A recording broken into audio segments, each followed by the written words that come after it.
Hey everyone, hope you're all doing great. Welcome back to the Anime Fictions 2.0. Today, we're diving into part 7 of What If Naruto Selected for Team 8. If you're enjoying these alternate timelines, make sure to hit that subscribe button, share it with your friends, and check out the other videos on the channel. And of course, drop your thoughts in the comments. I always love hearing your ideas. Alright, enough talk, let's get into the story. Standing out in the rain, getting soaking wet, was the last thing you needed in your condition, Tsunade said with a frustrated sigh. It was necessary, her old sensei replied. We cannot afford to show any weakness until your position is secure. She ground her teeth, but didn't let her concentration falter as she laid a hand, glowing with green healing chakra, on the old man's back. That was designed to boost his immune system, even as it reduced the inflammation in his lungs. He still wasn't fully recovered from the hypothermia and loss of his arm, and after the memorial service, he'd come down with a cough. It was mild enough at the moment, but she wasn't about to take any chances. Her sensei was an old man, and he'd abused his body one too many times after coming out of retirement. From an objective point of view, retiring was the only logical course of action, and as a physician she applauded his good sense. If only it hadn't meant saddling her with his job. Damn, she needed a drink. After a minute, she released her and stepped back. The old man straightened and took a deep breath. He smiled. You haven't lost any of your skills, he said.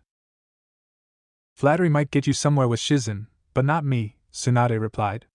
I artificially boosted your immune system, but it's only temporary. If you don't take care of yourself, you'll be a lot sicker when it wears off. That means no strenuous activities, lots of clear fluids, and a minimum of 12 hours of sleep every night. I don't think I've ever had that much sleep in a night since I was a chunin. Get used to it, old man, she snapped. You aren't a teenager anymore, and your body needs time and rest to recover. I suppose that means we need to move up your assumption of the office then, he said quietly. Tsunade didn't like it, but she nodded anyway. As much as she didn't really want the responsibility, it didn't change the facts of her prognosis. Naruto stood, hands clenched into shaking fists, staring at the gate. Go ahead and open it, Ero-sennin grumbled behind him. After a moment, he bowed to the inevitable and opened the gate. A gravel path led to what used to be Sensei's house. He still felt a little numb as he walked, his sandals making almost no noise. The gravel was tightly packed, and endless hours of practice made it a habit to move without disturbing the ground more than necessary. Yet another thing she taught him. Something else he'd never have a chance to thank her for. Naruto took in a deep breath through his nose, and held it for a moment before letting it slowly puff out his cheeks as he exhaled. This was a lot harder than he imagined, and he didn't think for an instant it would be easy. The Hokage acted as the official executor for the wills of any Konoha shinobi that did not specifically assign one. He was a little surprised when Jiraiya showed up at his apartment with a sealed scroll, but he knew Aji-sama was still recovering, not to mention buried in paperwork. Then the old pervert really knocked things askew when he bluntly told Naruto he'd asked for the chore. I'm going to make sure you don't do anything stupid while you are still getting your act together, he'd said. Naruto bristled a bit at that, but went silent when he learned that Sensei had left him her house. Her home. His first impulse was to say he didn't want it. He wanted no profit from her death. But before he even opened his mouth, he knew that was one of those stupid things Ero-sennin was talking about. Just his luck he'd have gotten someone assigned to the will who wanted revenge on the fox, and would have found some way to cheat him. So he'd held his tongue, and gave the white-haired old perv as respectful a nod as he could manage. The keys were loud in the lock as Jiraiya opened the front door. The air inside was so still. Naruto knew it was his imagination. The house hadn't stood empty that long at all. But nonetheless he felt like an intruder here. His stomach grew leaden as Jiraiya spread the papers on the table in the kitchen. Showing an unexpectedly sensitive side, he turned away to fuss with the tea and let Naruto read Kurenai's words with no audience. If you are reading this, then something has happened to me. Hopefully, whatever happened to me did not harm your teammates, but if that is the case, then you may alter my last instructions to you accordingly. Your teammates will do the same with the packets that are to be delivered into their hands. Her words were surprisingly formal. But that actually helped. It was like a mission briefing. No emotion, just information. And the mission. He felt his jaw set in a determined line. If she had one last mission for him, then Uzumaki Naruto would make damn sure it was a success. I have no blood heirs, and am the last of my line. As such, I have free rein with respect to the disposal of my material assets. My home, the land, and all associated assets will pass into the possession of Uzumaki Naruto, upon the condition that this home always remain a safe haven for his squad mates, Hyuga Hinata and Abirame Shino, and their heirs. When you became a team, I gave you a charge, perhaps unfairly, to look out for your teammates. That is because I recognized your potential, your strength, the will of fire that the Hokage speaks so highly of. I can only say in my defense that I was proven correct to believe in you, Naruto. My last request is that you continue to do so. I will leave you most of my material assets to make this possible. I freely admit that in writing this document, I have laid a very heavy burden on someone who is just getting ready to test for Chunin. However, I am also making similar requests of the others. Together, the three of you have become a remarkable team, one I am humbled to have had a part in creating. Stay true to each other, and I will rest content, knowing that the legacy I leave to Konoha will be greater than I could ever have imagined. Naruto swallowed the lump that had formed in his throat. She was proud of him, and his team. So proud. Her legacy to Konoha? That's how she saw Team 8. Naruto stared through a window into the approaching twilight as the smell of brewing tea filled the kitchen. Naruto slowly moved into his new home. He wasn't reluctant to leave the apartment, he just didn't know what to do with Sensei's things. Fortunately, Hinata volunteered to help him pack her things away without even being asked. Whether it was her own thoughtfulness, or Sensei thinking ahead one last time, it didn't matter, he was grateful. Shino helped with the garden out back. Naruto enjoyed gardening himself. Mr. Ukko was thriving far better on the back porch than he ever had in his pot at the apartment. But Shino was an Abirame, and they cheated. As his colonies swept the yard for inimical insects, Shino mentioned that most of Konoha's farmers paid a small retainer to his clan to keep their harvests pest-free. As he watched his friends Kikai bugs march off to battle, Naruto could believe it. Eventually, though, his teammates returned to their homes, and Jiraiya went to do whatever it was he did at night. The quiet inside his former sensei's home was palpable, leaving Naruto to fidget nervously. He couldn't help feeling like an intruder, or worse, a thief. He repeated Kurenai-sensei's words in his mind, trying to focus on the last mission she'd laid upon him. Finally, he sat at the hearth in the kitchen, heating water for tea. He wasn't really thirsty, it was more in the way of needing something to do. As he shifted to put the kettle over the fire, Naruto felt one of the hearthstones shift slightly under his weight. Frowning, he stood up, wondering if the mortar needed to be patched. Pulling at the stone, he was surprised when it shifted slightly to the side and abruptly came entirely loose from the hearth. Frowning, Naruto laid the stone to one side and inspected the hollow beneath it. Inside was a tightly wound scroll. He swallowed as he unrolled the first few inches and saw it was addressed to him. Naruto. Please try to read this when you are alone. The information on this scroll is potentially dangerous, especially if certain parties were aware you knew it. If you are reading this, I am more than likely dead. If that is not the case, please return this scroll to its hiding place and ask me about it the next time we are alone. If I am no longer available, then I will gift you with all that I know, and let you make what use of it that you will. As you will soon discover, this is not a pleasant gift. The truth never is, which is why so many would hide it given the chance. We've spoken before of looking underneath the underneath. There are times that are very, very hard to do, especially if it means confronting uncomfortable truths about one's home. By the time you finish reading this, you may wish to burn this scroll and forget it ever existed. I would not blame you. But I would not rest easy in the afterlife if I died without making provisions for you to have everything you might possibly need to keep yourself and your teammates safe. Most of this deals with a cautionary tale from my own past, and a great deal of guesswork as to how things happened the way they did. If I had concrete proof of everything I suspect, I would have gone to the Hokage with it long ago. Unfortunately, some charges cannot be made without ironclad evidence. Do not blame Hokage-sama for this, it is for the good of the village. The focus of this sorry tale is my genin squad under Kobura-sensei. My teammates were Inuzuka Namaru and Fukuda Matai. Namaru was a member of the Inuzuka clan, and embodied their best and worst traits. He was brave, loyal, brash, and a little conceited. Still, he was a good friend, and I'd like to think that, if he'd had a chance to mature a little more, he would have been a credit to his clan. Matai was raised in a farming village outside Konoha, but while bringing their harvest to Konoha, his family was killed in a bandit attack. A Chunin patrol chasing down the bandits arrived in time to save Matai and brought the orphan boy back with them.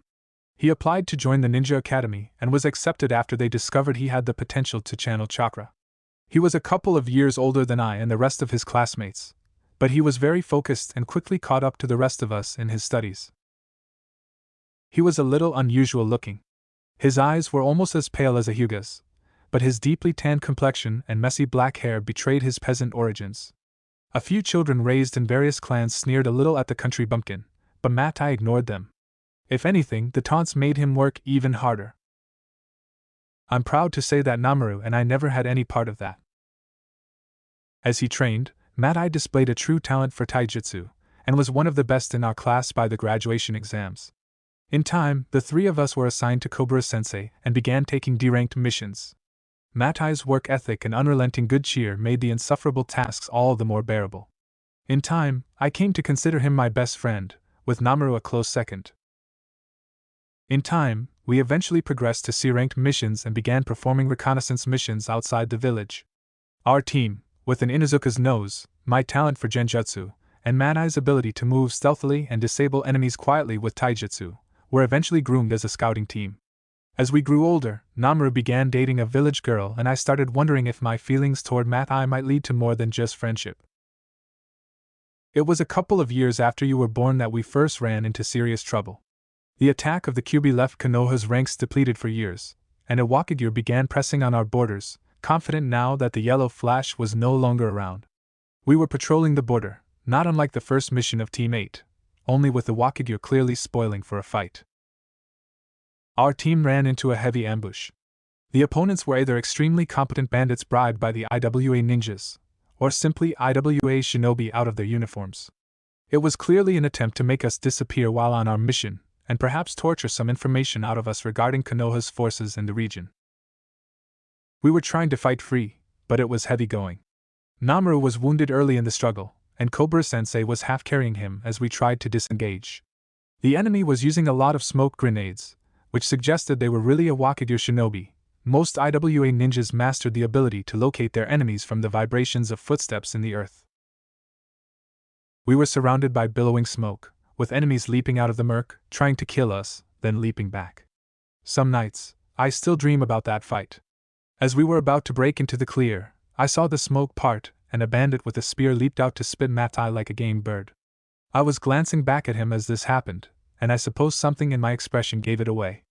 The instant before the blow landed, Matai's eyes turned fully white and the veins all around them began to bulge outward. He twisted forward at the waist to evade the spear point, even as his right hand reached behind him and grabbed the spear shaft just past the blade. He yanked the spear forward as he spun and slammed his left fist directly into the surprised bandit's jaw, dropping him to the ground. We eventually made it back to Konoha, though Matai suffered from headaches most of the way. Needless to say, after our report, there was a lot of interest in a genin that suddenly manifested a working Byakugan. The Hyuga clan demanded an investigation of how their bloodline had been spread outside the clan. Some of this was understandable, as there had recently been an attempt to kidnap the clan head's daughter. However, Matai had no idea where it had come from, and his parents had both been killed while traveling to Konoha. After several interviews with the Hokage's office, Matai was cleared of any wrongdoing. At this point, the Hyugas graciously offered Matai a position within the branch family. However, Hayashi had not made a very favorable impression on Matai when he first demanded to know how some peasant had acquired their precious Byakugan. Also, it was whispered throughout the village that the clan leader's own twin brother, and member of the branch family, had been sacrificed the previous year to placate Kumo's demands for the life of Hayashi. Either fact was enough to make Matai politely decline the honor he had been offered. I myself was pleased with his decision, for reasons I wasn't quite ready to admit to myself. Later, Kobura-sensei told us that a motion had been filed within the council to either forcibly remove Matai from active duty, or require him to receive the branch family seal for the good of Konoha. The measure was voted down by the rivals of the Hyugas, including the Uchiha and other clans. The Hokage himself would not support the motion, citing that Matai was not a Hyuga, and in no way answered to the clan. Forcing a non-clan shinobi to join a clan or submit to their will was not a precedent he wanted to set. So after a couple of months of recovery and doing demissions while the politics played out, we were finally cleared to leave Konoha again. Tensions with IWA had eased after a series of escalating skirmishes depleted their border guards without any measurable gain. Therefore, a simple career job was an ideal mission to test Namuru's recovery and allow us to work the rust from our skills. We never saw the ambush coming. One moment we were traveling along a mountain path. The next moment it seemed like the entire world blew up in our faces. From the lack of warning, I think the path was mined with explosive tags. The initial explosion left us scattered and wounded. I had fallen back slightly to adjust my sandal. That loose strap saved my life. Unfortunately, it also meant I had a clear view as half a dozen kunai trailing ninja wire wrapped around Cobra-sensei. Half stunned as he was, I don't think he even saw the explosive tags attached to the wire before they detonated, tearing Sensei to pieces. That same combined explosion hurled me backwards off the path, knocking me out. But as I flew backwards, I clearly saw Namuru decapitated by a large sword, and Matai. Matai had volunteered to take point that day, hoping to gauge the effectiveness of his altered eyes. The explosion hurled him forward, straight into the blades of a trio of swordsmen that erupted from the ground. All three blades ripping out through his back was the last thing I saw before the darkness took me. I awoke hours later at the bottom of a ravine, filthy, bruised, and quite obviously concussed. The explosion seemed to have thrown me halfway down the mountain, and that mad tumble is probably the only reason I survived. It took me hours to find the path and make it back to the ambush site. It wasn't until I saw for myself that I accepted that my teammates were all dead. My memories of staggering back to Konoha were rather disjointed, owing to both my head injuries and my grief. At first, there was a lot of suspicion about what happened to my team. However, the majority of the suspicion was aimed at myself for being the sole survivor. It was a long time before the torture and interrogation unit cleared me of any wrongdoing. In the process, I came to know my principal interviewer well enough to share my suspicions regarding the attack. Make no mistake, this was no ordinary ambush. Overwhelming force was used to intercept a courier packet of limited value. Furthermore, the precise nature of the ambush revealed a detailed knowledge of both our route and my team's composition. Finally, more men were detailed to kill a single genin than his Jonin sensei. These circumstances suggested a foul betrayal at the highest levels of Konoha's government. The courier mission was funded by the village council, an ordinary update typical of those sent to the daimyo. The list of people with sufficient knowledge to have set us up was as short as it was disturbingly distinguished. Privately, the man I confided in agreed with my assessment. However, he also concluded that I lacked sufficient proof to make any accusation stick. Worse, if I revealed my suspicions, it would likely only be a matter of time before I too suffered a tragic accident and was killed in action. So I held my tongue and kept my ears open, seeking the other pieces to the puzzle, hoping against hope to someday have justice for my slain comrades. Justice for a friend who might have become more someday. But justice for the slain is not why I have told you of my suspicions, Naruto. My debts are not yours, and I would not see you spend your life addressing those wrongs, if that was all that this was about. Ever since I returned to active duty, I kept my eyes and ears open for any hints of conspiracies or treacheries within the Leaf. Recently, those efforts have finally borne fruit. You are aware that we have noticed a pattern of villagers seeking to circumvent the Hokage's law regarding your prisoner. What you may not be aware of is that some of this seems to stem from a faction within the village council that seeks to isolate you and place you at odds with the rest of Konoha. This is in direct opposition to the Hokage's directives regarding how you are to be treated. At best, this is an attempt to undermine his authority. At worst, it is blatant treason. If you were not the type of person I am honored to call a student, they would have turned you against Konoha long ago. Of course, a group willing to commit one treachery likely has committed others, such as murdering a genin to spite the Hokage for ruling against their demands. I recently shared my observations, scant as they are, with one other. Yumino Irika is an eminently sensible man, and clearly has your best interests at heart. He has been assisting my investigation, and will continue if something happens to me. Please confide in him if you learn anything that you think might help. Aside from seeking justice for yourself, the other reason I wish to tell you of my past is as a cautionary tale. The forces that arranged Matai's death are quite formidable. Even with your incredible progress, it will be years before you can do much to confront or confound their schemes. Worse, you, and more importantly your teammates, are likely more vulnerable in some ways. I suspect that the chief architect of Matai's death was the same man that was stymied in his attempts to force Matai to join the Hyuga branch family, and be branded with the caged bird seal, Hyuga Hayashi, Hinata's father. I do not know the man well, but nothing I have learned suggests he possesses any scruples that would have stopped him. His thirst for the Hyuga to maintain a monopoly on their bloodline is boundless. On several occasions he has displayed a degree of ruthlessness that makes me think the worst of him. At one point, Naruto, you asked me if there was something wrong with Hinata's family. At the time, I was bound by promises of confidentiality, and furthermore had no desire to break Hinata's trust. But with my death, I can do no more for her, and so I will answer your question. Yes, Hinata's home life is at best abusive. I will milk her convalescence for every day that I can keep her from returning to that poisonous environment. The way Hayashi treats his daughter is monstrous, and I would like nothing better than to see him rot in hell for that alone. As best I can tell, her missions with Team 8, and especially her training with you, are the sole bright spots in her existence. Please look out for Naruto.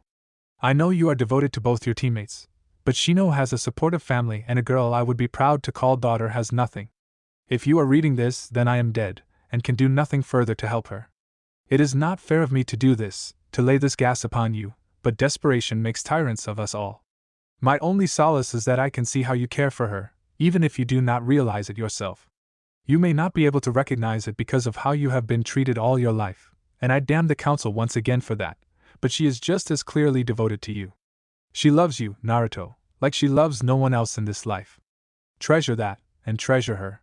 Please. Protect her from her father. Protect yourself from all the forces arrayed against you. These are nigh unto impossible tasks. But you do have a few allies. The Hokage cannot show overt favoritism, but he has displayed a willingness to assist you when he can. I've already mentioned Irika. Your oafish godfather, while he has done things I disapprove of, does have his reasons. He will help you, within his own limitations. Finally, your teammates will give emotional support, even if they are unable to help in more tangible ways. I would give anything for 5 minutes with my lost friends. I only hope to see them again someday. Again, I apologize for the burdens my death has forced me to shift onto your shoulders. I am comforted by the knowledge that the future Hokage of Konoha will have the strength to do what I was unable to manage. You convinced me of your destiny the first time we talked at Moritake's, Naruto. But know that I am already proud to have had you as a student, and as a friend. I am sure that you will become one of the greatest Hokages. Kurenai. Tsunade's inauguration as the Godame Hokage was a relatively subdued affair. The village was still repairing damage from the aborted invasion, and the guest of honor didn't exactly feel like celebrating the assumption of a job she didn't really want. To Tsunade, becoming Hokage meant dealing with a series of headaches such as the clan leader raising his voice in her office. I understand your concerns, Hayashi, but the bargain was struck before I ever agreed to return to Konoha, she began in what she hoped was a placating tone. Obnoxious as he was, the fool wielded a lot of influence with the council and the daimyo. Furthermore, her duties will now facilitate plans I and my predecessor have devised to improve medic need training. While my heir is needed to fulfill certain duties within the clan, Hayashi began smoothly after making a visible effort to calm himself. I doubt she would be of much use in such a sensitive capacity. You would do far better to utilize someone with natural ability in that area. I think you misunderstand me, Hayashi-sama, Tsunade replied with a smile. The old fool had stepped right into her trap. That's precisely what I don't want. I have been away from Konoha for many years, and I understand that the quality of the academy graduates may have changed over the years. Hinata's efforts to learn medical, no matter how fruitless, will give me a yardstick with which to calibrate the training times for the actual program. If I used someone who actually possessed any talent, it would skew all of the results. No, Hinata's all-round mediocrity, as you have described it, is exactly what I need. I see, Hayashi said after a long pause. It was clear that he really didn't. It was also clear that he didn't want to admit that fact. And after she fails the program? He asked. That won't be allowed, Tsunade answered in a firm tone. I'll work her into the ground if I have to, but I will get my full 6 months of service. If nothing else, it will teach her to bargain with greater care in the future. I suppose it might, Hayashi allowed in a slightly approving tone. I have already expressed my displeasure with her actions, but I will leave it to you to demonstrate the true foolishness of her offer. As you wish, Hayashi-sama, Tsunade agreed. She didn't quite simper. Not even this fool was egotistical enough to fall for that. No sooner had he left than the side door to Tsunade's tower quarters opened and a scowling Shizen strode in. Anticipating many late nights working, Tsunade had asked her apprentice to unpack there, rather than airing out the Senju clan residence. She raised an eyebrow at her senior apprentice's thunderous expression right up until she saw Hinata shuffling in behind her, eyes downcast. Oh hell, she groaned internally. Their voices must have carried through the door. From what Jiraiya had passed on, she was sure the girl's hopes had been crushed. Might as well brazen it out, she decided. Now that the idiot is gone, she began, I can tell you my real expectations. I am going to work you hard, and you are going to be an incredible medic Nin, understand me? Now the girl looked confused, but that was at least an improvement. And Shizen didn't look at her like she'd crawled out from under a rock anymore. I told your father what he wanted to hear in order to get him out of my office. Killing a clan leader in my first week as Hokage sets a bad precedent, she announced breezily. Your chakra control is almost as good as mine when I was your age, and you have at least twice the stamina I did. What the hell kind of training did Hayashi have you doing? Hinata began, looking like her head was spinning from having her expectations flipped around. I believe most of that was from training with Naruto. Really? Tsunade asked, smirking, and what kind of training is that? Hinata blushed suddenly, and Tsunade felt a twinge of guilt. This kid was really too easy to wind up. Mostly taijutsu sparring. Some chakra control exercises too. We also work with Gai-sama and his student Rock Lee. Tsunade vaguely remembered hearing Meito Gai's name some years ago. Something about a genin who passed his Jonin sensei's personal test by the simple expedient of wearing him out to the point of acute exhaustion. Well, whatever you're doing you should continue if you can. The shy Hyuga's expression immediately brightened at that. You'll spend the afternoons working with Shizen at first, and assisting her with her rounds at the hospital, the Hokage continued. At some point, provided you are progressing adequately, you will be assigned to other teams or to ad hoc groups for support. This will give you experience working with a variety of personalities and skill sets. What about Team 8? Hyuga Hinata asked with a frown. Tsunade sighed. Officially, it was dissolved with the death of Yuhi Kurenai. However, all three of you are performing at or near Chunin level already, so it doesn't make a lot of sense to reassign you to genin teams that have lost a member. You would unbalance them, and they just have to replace you again when you were promoted. She paused. I'll be working out individual solutions for your teammates, just as I have for you. Understood? Hi, Hokage-sama. I appreciate you and your wife's flexibility on this issue, Shibi, Tsunade said with a smile. Your request was only logical, the Abdurrahim replied in even tones. Shino's personal development is best served by specialized instruction, but his professional advancement is best served by working with a group. And what better group than individuals he is already accustomed to working with? I agree, but with the scheduling issues he may not be able to complete missions with them as frequently as before. It might also be good to get him used to working with some of the other genin teams. Your point is well taken, but financially, he is not as dependent as others upon his mission income. A pause. He has also invested a good portion of his earnings, with an eye toward long-term returns. That's prudent, Tsunade nodded, slightly taken aback. How much had those brats made on missions already? But from what I understand, it's very typical for Shino. We are pleased with his development as well, Shibi agreed. Look Tsunade, I'll get right to the point, Jiraiya began. I want Naruto as my apprentice. Okay. I know I haven't been here for him growing up like I should have been, the old lecher admitted with a grimace, but I'd heard some ugly rumors that needed chasing down, and I thought the old man had things under control. Well, now I know better, and I can't leave him alone. Okay.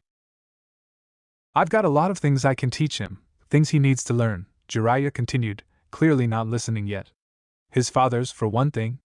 And maybe how to get a handle on the fox's chakra without hurting himself. Okay, Tsunade replied, her teeth starting to grind.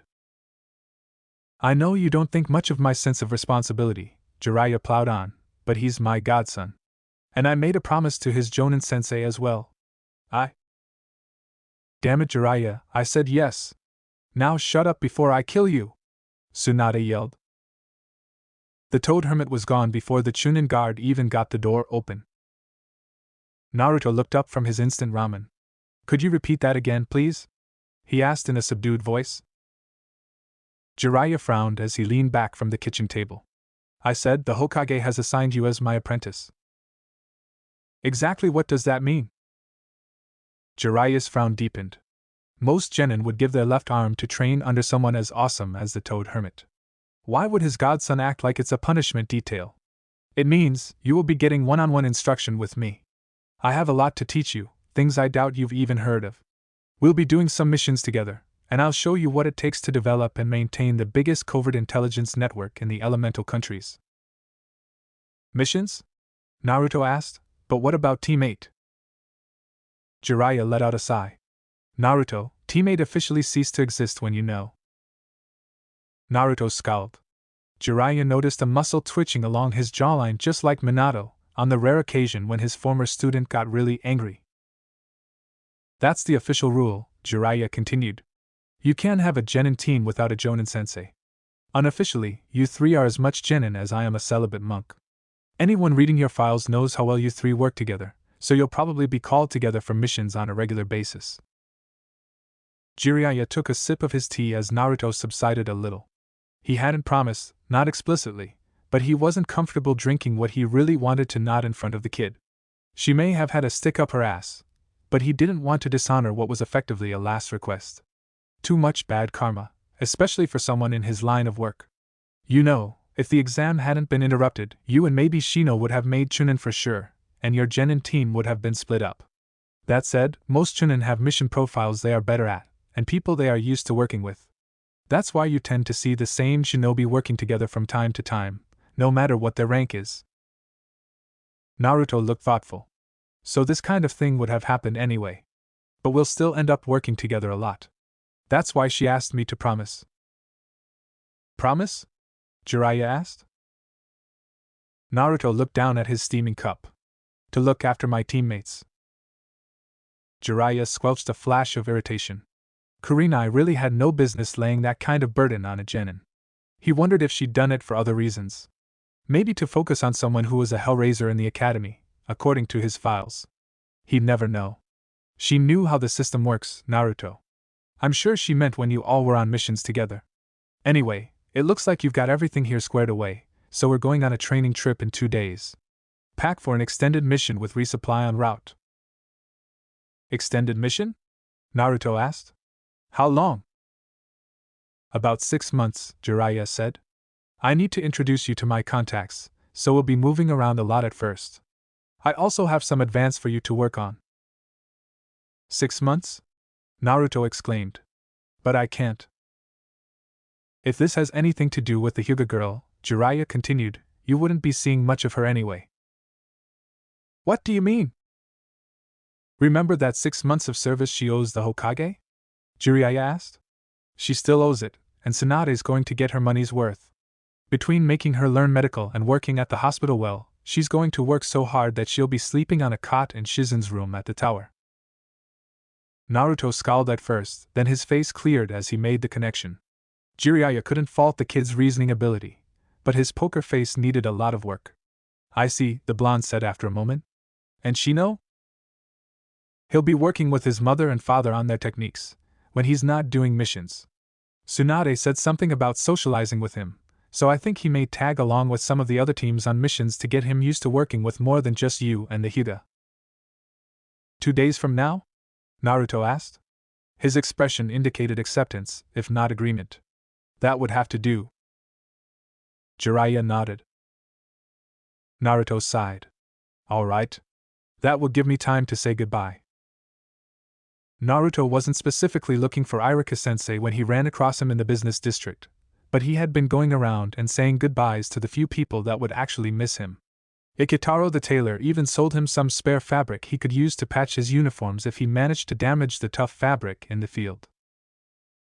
He was about to call out to his old academy instructor when he noticed the slightly furtive air about the Chunin as he hurriedly made his way down the street, rifling through a stack of papers. Naruto paused, wondering if this had something to do with what Kurenai had mentioned in her letter. He hoped not, especially if it was supposed to be secret. Fortunately, Iruka wasn't dumb either. He was, however, very distracted, and didn't notice Naruto tailing him through the crowded streets of the district. The little lessons he'd picked up from Kurenai-sensei were second nature by now. Don't make eye contact. Don't maintain a constant distance. Do vary your course so it only roughly parallels the target. It was too bad he didn't have anyone else to switch off with to better avoid detection. Fortunately, detection wasn't an issue. Normally, Iruka-sensei was more on the ball than this, so Naruto knew he had to be pretty worked up over something. This was a good thing, because Naruto completely broke his tradecraft when he saw Iruka duck into a store that sold fancy ladies' underwear. Naruto immediately checked himself for signs of even pulsing his chakra for a bare instant at the lowest power he could manage. No resistance. Shaking his head in disbelief, Naruto ducked into an alleyway and changed into the form of an attractive younger woman, who then sauntered up to the shop and lingered near the doorway as she inspected the display models in the window. He felt vaguely perverted staring at the lacy bits of fabric on display. None of it looked even remotely comfortable, and he didn't even want to think of what Jiraiya would say if he could see him now. But for the most part, his attention was focused on his hearing, and the faint voices drifting from within. An older female voice was winding up the end of a formal greeting to Iruka-sama? What the hell? I received a flyer in the mail, regarding the Iruka began hesitantly. Oh yes, Iruka-sama, do not worry, we will have workmen here tomorrow to replace the sign. Naruto glanced up at the sign over the door. Pandora's Secret. I have completed all of the other paperwork, including renewing the business licenses with the new name. There was a rustle of paper. I will have everything taken care of for our grand reopening next week. No. I think you misunderstood, Hotako-san. I meant that it was supposed to remain a sect. I've already mailed flyers to all our regular customers, the old lady continued, giving no sign of having heard Iruka at all. Maybe she was hard of hearing? Oh no, Iruka gasped. Oh, it's all right, Iruka-sama, she consoled the Chunin. None of those I've talked to seemed at all upset. This has been Pandora's Secret for over 20 years now. It was time for a change. And the new name, it's just a little hint of naughty, it makes the older women smile and the younger women blush. You should make sure you are here for the grand reopening sale, Iruka-sama. A nice young man like yourself, it's a crime if you don't have a girlfriend or three. Maybe that's why when you lowered the rent you wanted the shop to become Iruka's secret? She asked in a sly tone. No.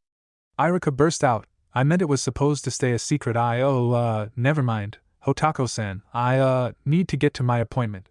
I'll see you later. Oh, I need to get a picture. For the sign, Naruto had to step quickly to the side to avoid being bowled over by the fleeing Chunin. Feeling merciful, Naruto followed the fleeing shinobi for half a block before calling out his name. Iruka froze in place as Naruto dropped the hinge. The Chunin had an embarrassed smile on his face as he turned around. Naruto didn't say anything. He just raised an eyebrow. The fact that Kurenai-sensei would do the same thing when she caught him doing something foolish gave him a pang, but thankfully the pain was starting to dull. He'd like to think she'd appreciate how he was handling this.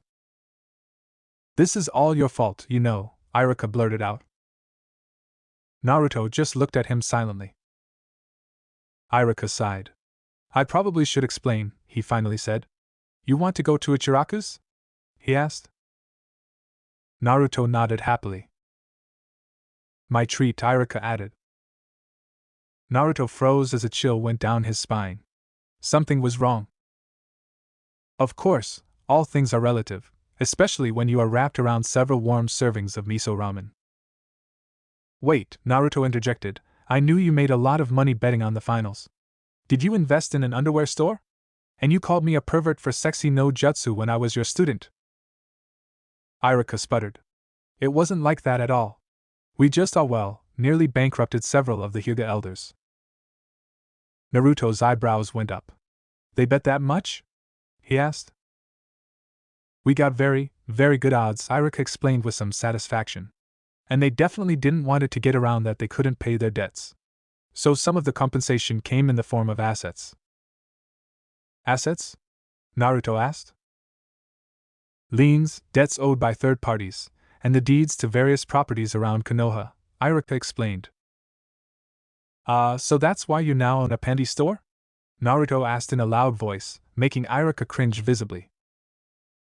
Hush, Naruto, the Chunin snapped, or I won't pay for your ramen. Naruto grinned. Okay, he agreed in a quieter voice, but if you are so embarrassed, why did you have that old lady change the name? I didn't, Iruka protested. I saw how she was getting a little overcharged on her rent, especially compared to the other shops on that block, so we renegotiated. And I don't have time to worry about other businesses, Tucci added as he refilled Iruka's bowl. Iruka-san was nice enough to take on most of the non-liquid assets as part of his share.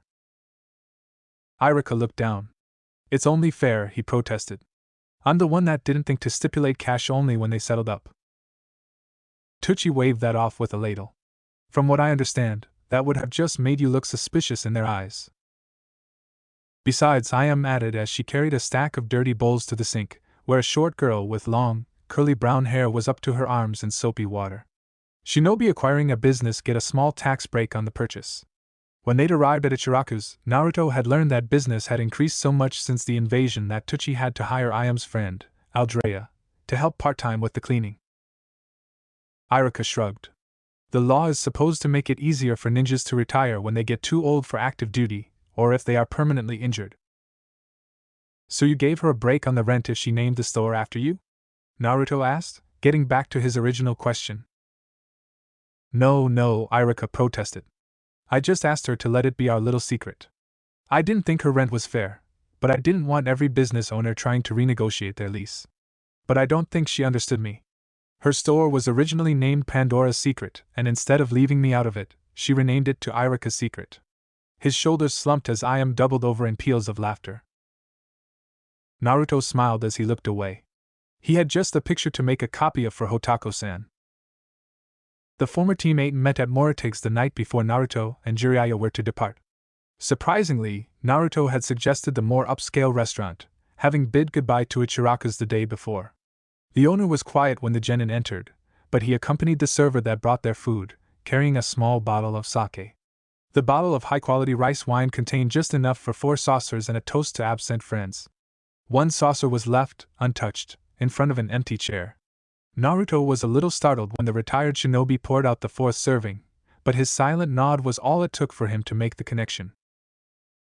Naruto barely noticed the taste. The conversation over their food was awkward and stilted.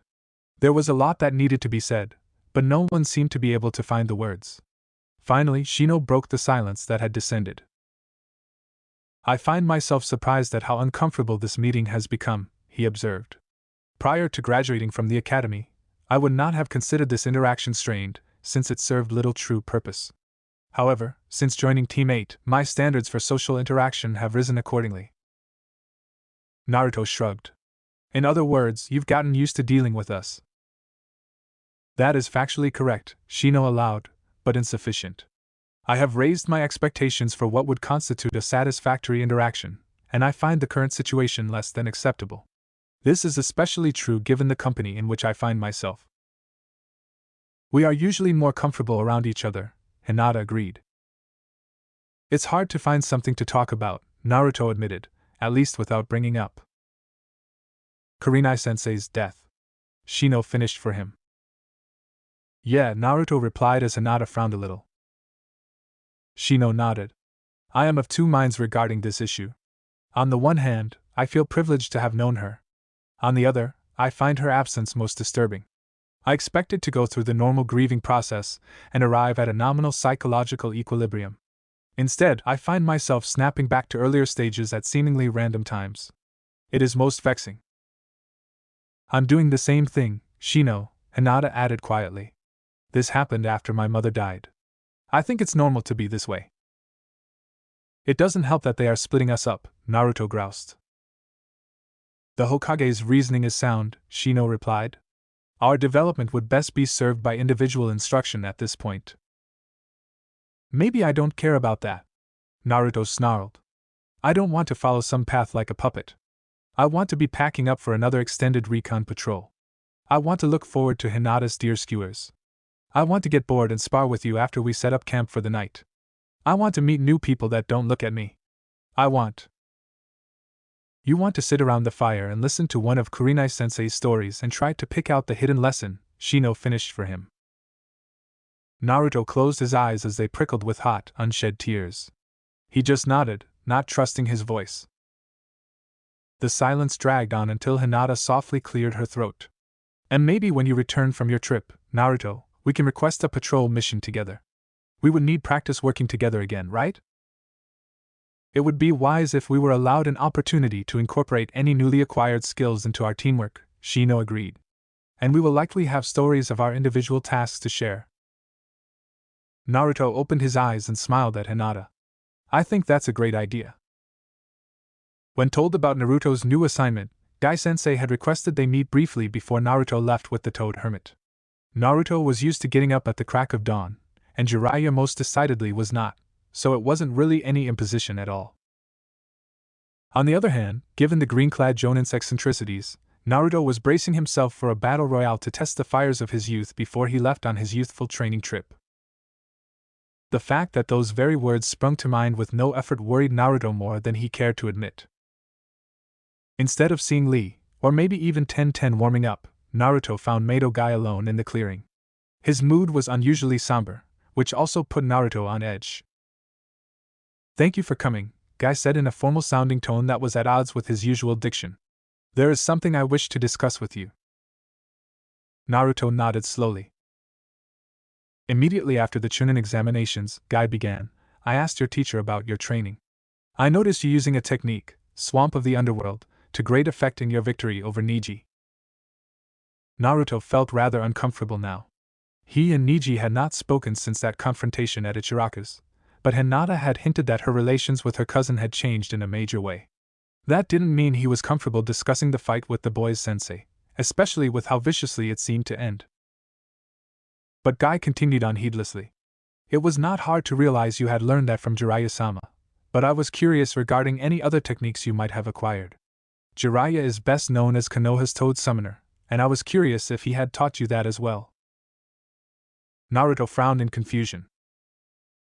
Since the exams were concluded, she confided in me that you had declined to sign the Toad contract, due to concerns regarding how they might interact with your teammate, Abirame-san, Guy continued. Is this still a concern? Naruto nodded slowly. Jiraiya hadn't brought it up again, but Naruto still felt it was a possible issue if he ever took missions with Shino again in the future. I see, Guy replied, smiling a little. That brings me to my current situation. Certain contracts have non-youthful requirements. For example, in Konoha, the Toads are well known for requiring a prospective summoner to share a drink with the boss Toad, Gamabunta. This is quite the spectacle, as you can imagine. Naruto's mouth dropped open a little. For Mato Guy to consider it to be, he shuddered.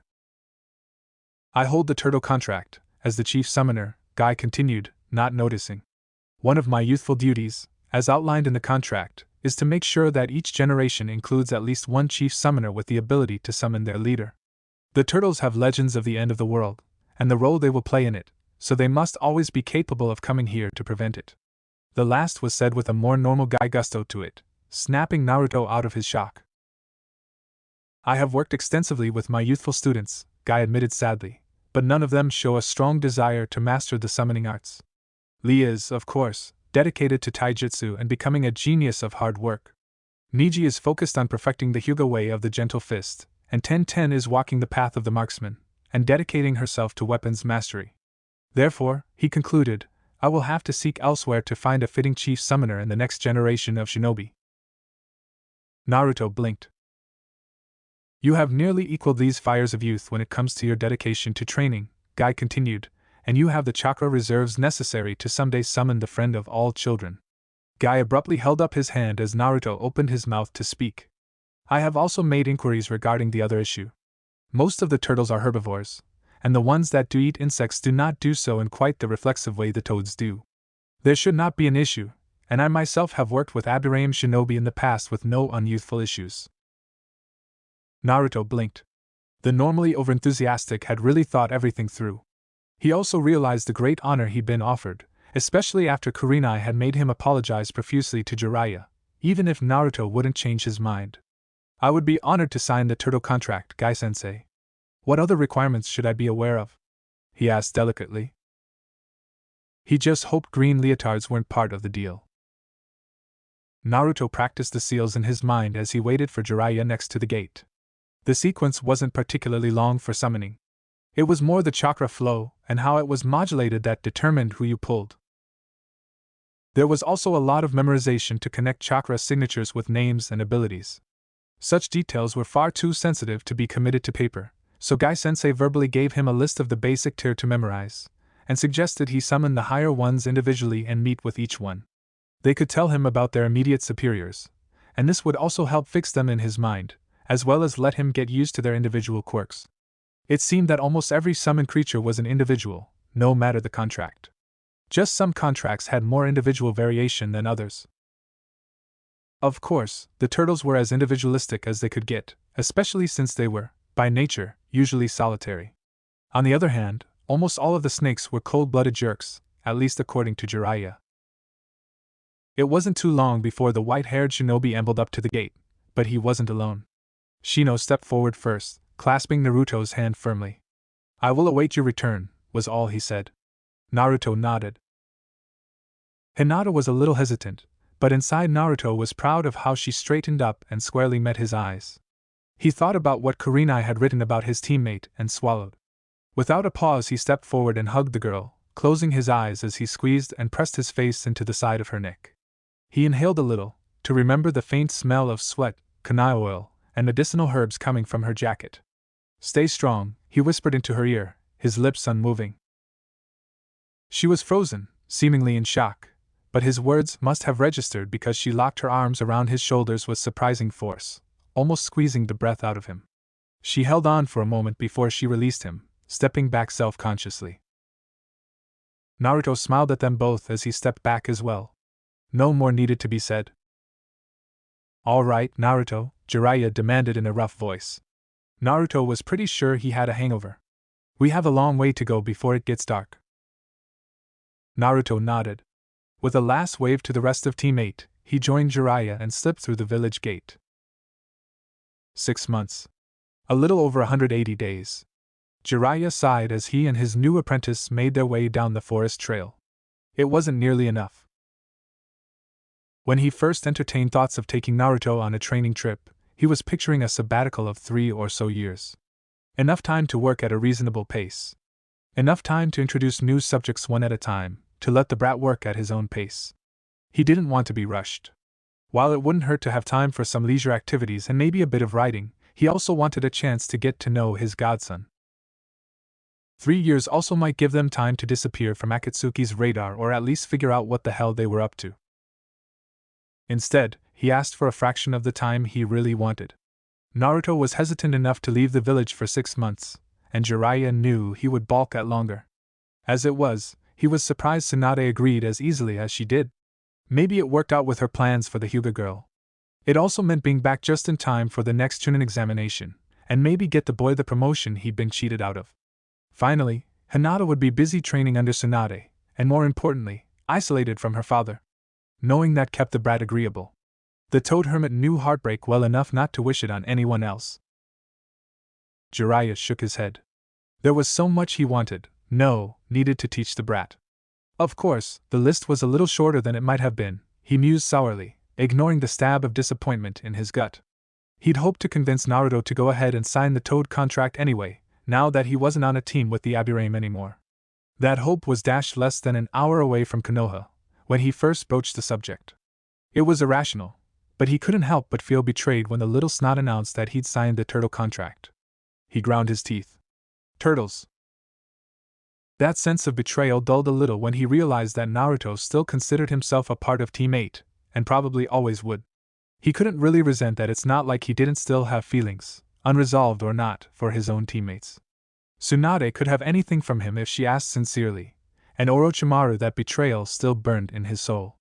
Worse, if Yuhi Kurenai was correct, Team 8 were Naruto's first friends his age. And that was his own fault, he supposed. He'd accepted Sarutobi-sensei's assurances and done what was best for Konoha, instead of what was best for his godson. Not that it was all the old man's fault either. His own grief made him far too quick to accept a long-term assignment. Watching over a baby was far beyond his skills, let alone a baby with Minato's hair color and Kushina's mouth and jawline. But he could have done it. The boy survived, but he could have personally made sure Naruto had someone to turn to as he grew up. Instead, he failed him just as badly as the Hokage and most of the other villagers. Like all the other so-called fucking adults in Konoha, until his last academy instructor, and that Kami sent Jonin-sensei. With an effort, he worked to let go of his regrets and focused on the positives. Yuhi Kurenai was one of the most irritating women Jiraiya had ever met, and he considered Tsunade a friend, so that was saying a lot. But damned if she wasn't exactly what Naruto needed. Her students didn't exactly worship the ground she walked on, but it was close to Naruto and the Hyuga girl, Hinata.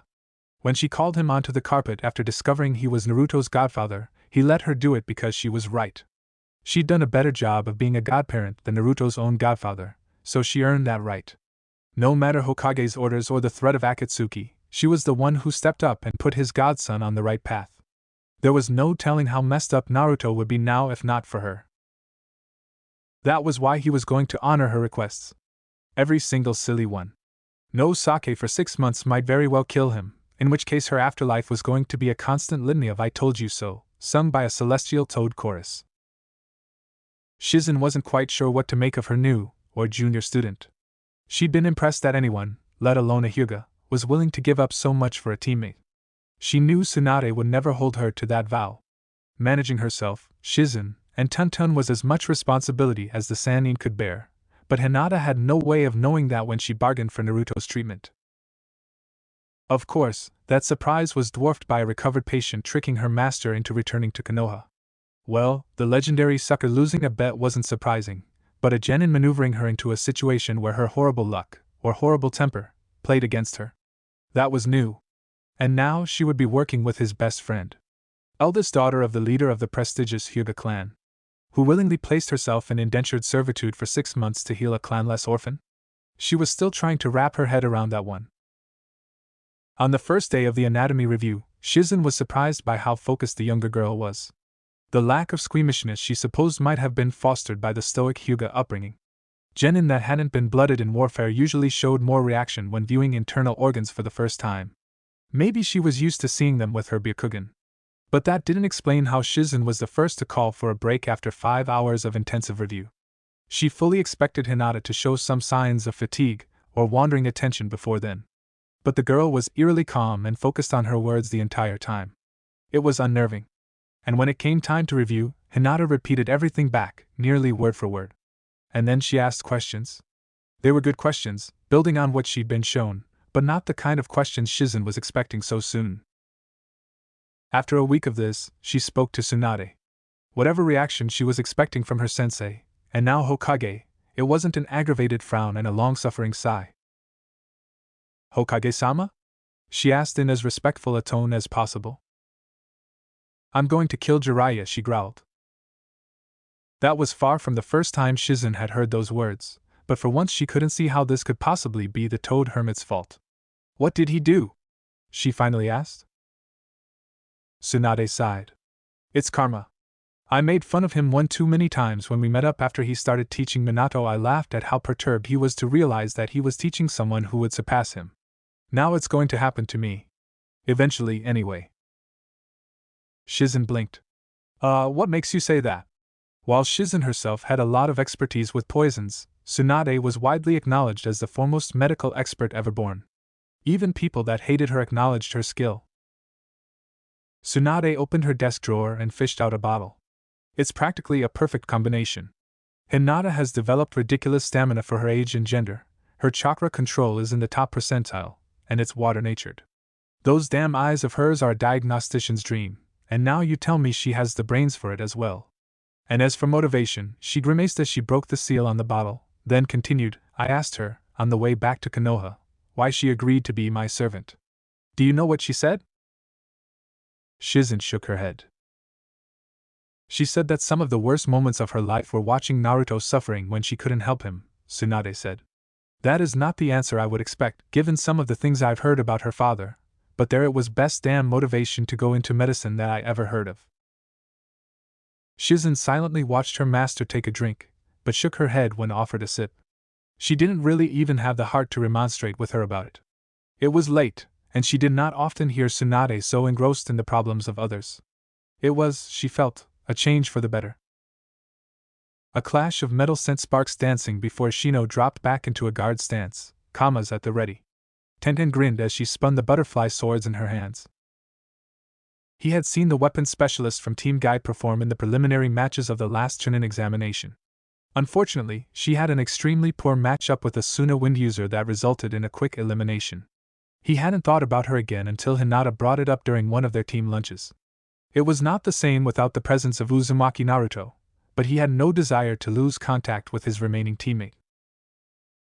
His absence also allowed for a slightly more varied choice in lunchtime fare. Hinata was still getting up early each day and working with Guy and Lee on both physical conditioning and taijutsu. The improvements in both strength and agility were subtle, but the expansions to her chakra capacity were clearly evident to his allies. Merely sitting in close proximity would stir his hives as they sensed the foreign chakra. In idle moments, Shino sometimes wondered, if circumstances were different, if this might have translated into a physical and or emotional attraction. Not that this was in any way a fruitful topic to pursue. It was during one of these morning sessions that Tenten arrived for a little live target practice with Lee and Hinata. As they were cooling down afterward, Tenten lamented a lack of qualified sparring partners. Hinata knew from previous conversations that Shino was also seeking more weapon stylists to practice against. It wasn't long before the two met with live steel in their hands. While Tenten wanted to master multiple weapons, Shino was only interested in practicing the kama techniques he had learned from his mother. It still worked out well for both, since his time was split between weapons practice and working with his Kikai bugs. Tenten got to work out with a variety of weapons, and Shino got to practice defending against a variety of weapons. Not that this was in any way easy. After replacing his jacket for the 5th time, his mother insisted Shino be fitted for a reinforced model. Ikitaro of Wave, the tailor that improved Naruto's uniform, was more than happy to have Shino try out some new concepts for his new shinobi wear line. Now his jacket had leather strips sewn under the outer edges of his forearms and upper arms, with a single link of fine chakra-treated chain embedded. It would likely part under a direct hit, but it might slow the hypothetical blade down enough to prevent amputation. Shino did know that it cut down on the nicks and excessive wear and tear that free sparring was placing on his wardrobe. It was also light enough to not slow him down, so he asked for similar treatment on his trousers. The material being fire retardant was a further bonus. He could also say, with some veracity, that he could make it exceedingly difficult for anyone to score a direct hit on him. Practicing with Tenten also yielded a secondary benefit. It gave him a much-needed distraction when he was assigned to work with Team Guy for a mission. It was disturbing to discover that Naruto's depictions of the assorted fires of youth antics were not actually exaggerated in any way. When there was sufficient leisure time for Guy and Lee to start exclaiming, the rest of them quickly sought any possible form of distraction. To be honest, things were rather tense at first between himself and Hyuga Niji. Unlike Naruto, Shino had been denied any cathartic release from the issues that arose during the Chunin exam. Initially, the only thing holding his hand was a desire to remain professional and bring no shame to the teachings of his former sensei. The second was Hinata's testimony during a shared luncheon that her cousin had turned over a new leaf. The final factor was Hyuga Niji himself. He was unusually taciturn during their first mission together. It was a simple D-rank request so they could all get to know each other, as Mato Guy put it. However, Niji's behavior lacked some of the haughtiness that Shino had expected. Furthermore, at the end of their day, Niji bowed and asked Shino if he was in contact with Hinata. When Shino nodded, Niji asked, in the most humble manner possible, if he could delay leaving for a moment and do him a favor. Shino acceded to this request mainly out of curiosity. He was intrigued when Niji pulled out writing supplies and penned a quick note to his cousin, then asked Shino if he would mind giving it to Hinata at his earliest opportunity. Hinata herself was very happy to receive the missive, and was nearly reduced to tears by the news from her home. She asked Shino if he minded relaying a reply, and of course he agreed. Curiously, Niji read the reply twice over, then set it alight with a regretful frown and composed his own missive. There were 3 repetitions of this cycle before Shino broke down and asked Niji why he destroyed Hinata's messages. The somewhat chilling answer was that Niji could not afford for Heishi to see one of them and know he was in contact with Hinata. Fortunately, Shino's missions with Team 10 were less stressful.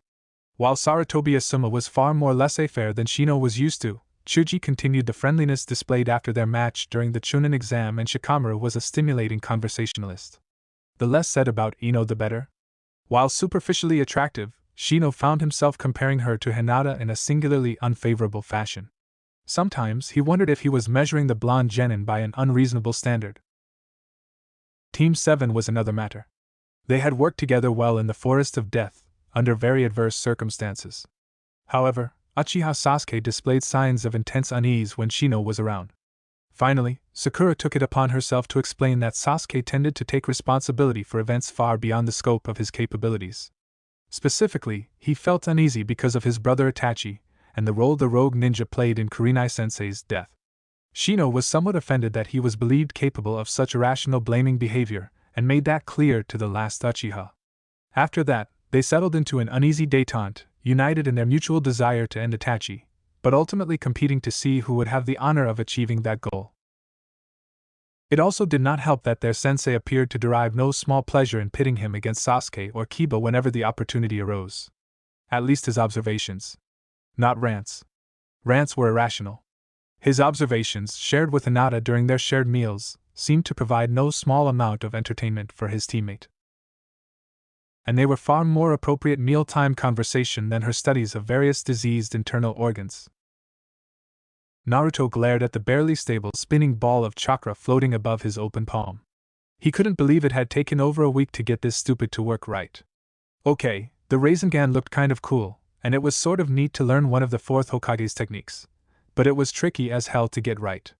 He normally wasn't this slow getting it down, and Erosenin looked pretty perturbed when he showed him he'd finally got it right.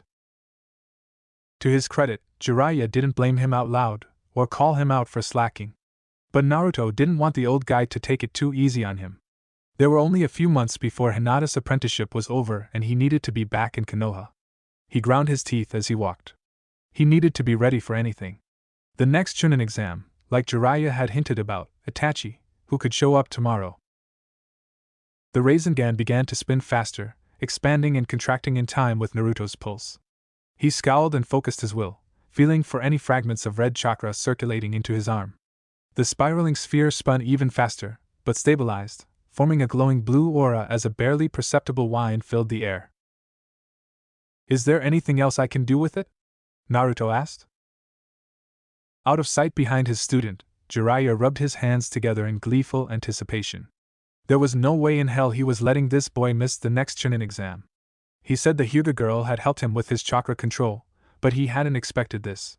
He'd picked up other, like Swamp of the Underworld, with unnatural speed, but the Rasengan, well, that was on a whole other level.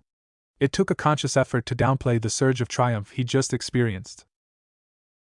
Wasn't going to know what hit them. Training with his new summons was interesting, but not as straightforward as Naruto originally thought. From the way Jiraiya talked, he thought he'd be expected to present himself to the boss turtle as soon as he could summon the chakra. He learned a few things were different after his first night on the road. At Jiraiya's suggestion, Naruto worked with his summons mainly between eating dinner and going to sleep. The old man still seemed a little miffed that he'd accepted Gai-sensei's contract, but to Naruto this seemed like the ideal solution for everyone. Gai got to pass his contract on to someone acceptable, and Naruto didn't need to worry about his summons eating Shino or his bugs. Naruto twisted his fingers into the appropriate seals, and then focused the smallest amount of chakra he could manage into the technique. There was a poof of smoke, and when it cleared he saw a small blue turtle about the size of his hand. He frowned. This didn't match the description of any of the first-tier summons that Gai had described. Naruto carefully picked up the blue turtle and peered at its face as it retracted. "Do you have a name?" he asked, "or can you talk?"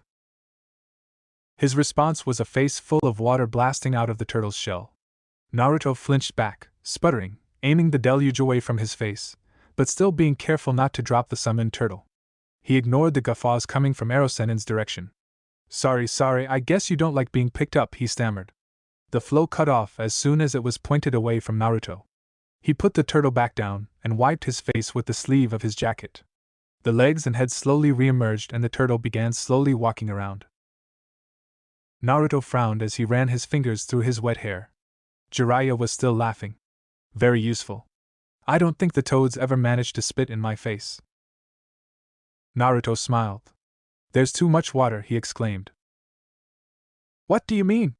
Jiraiya asked, still chuckling a little. That's more water than he could possibly contain inside that shell, Naruto clarified.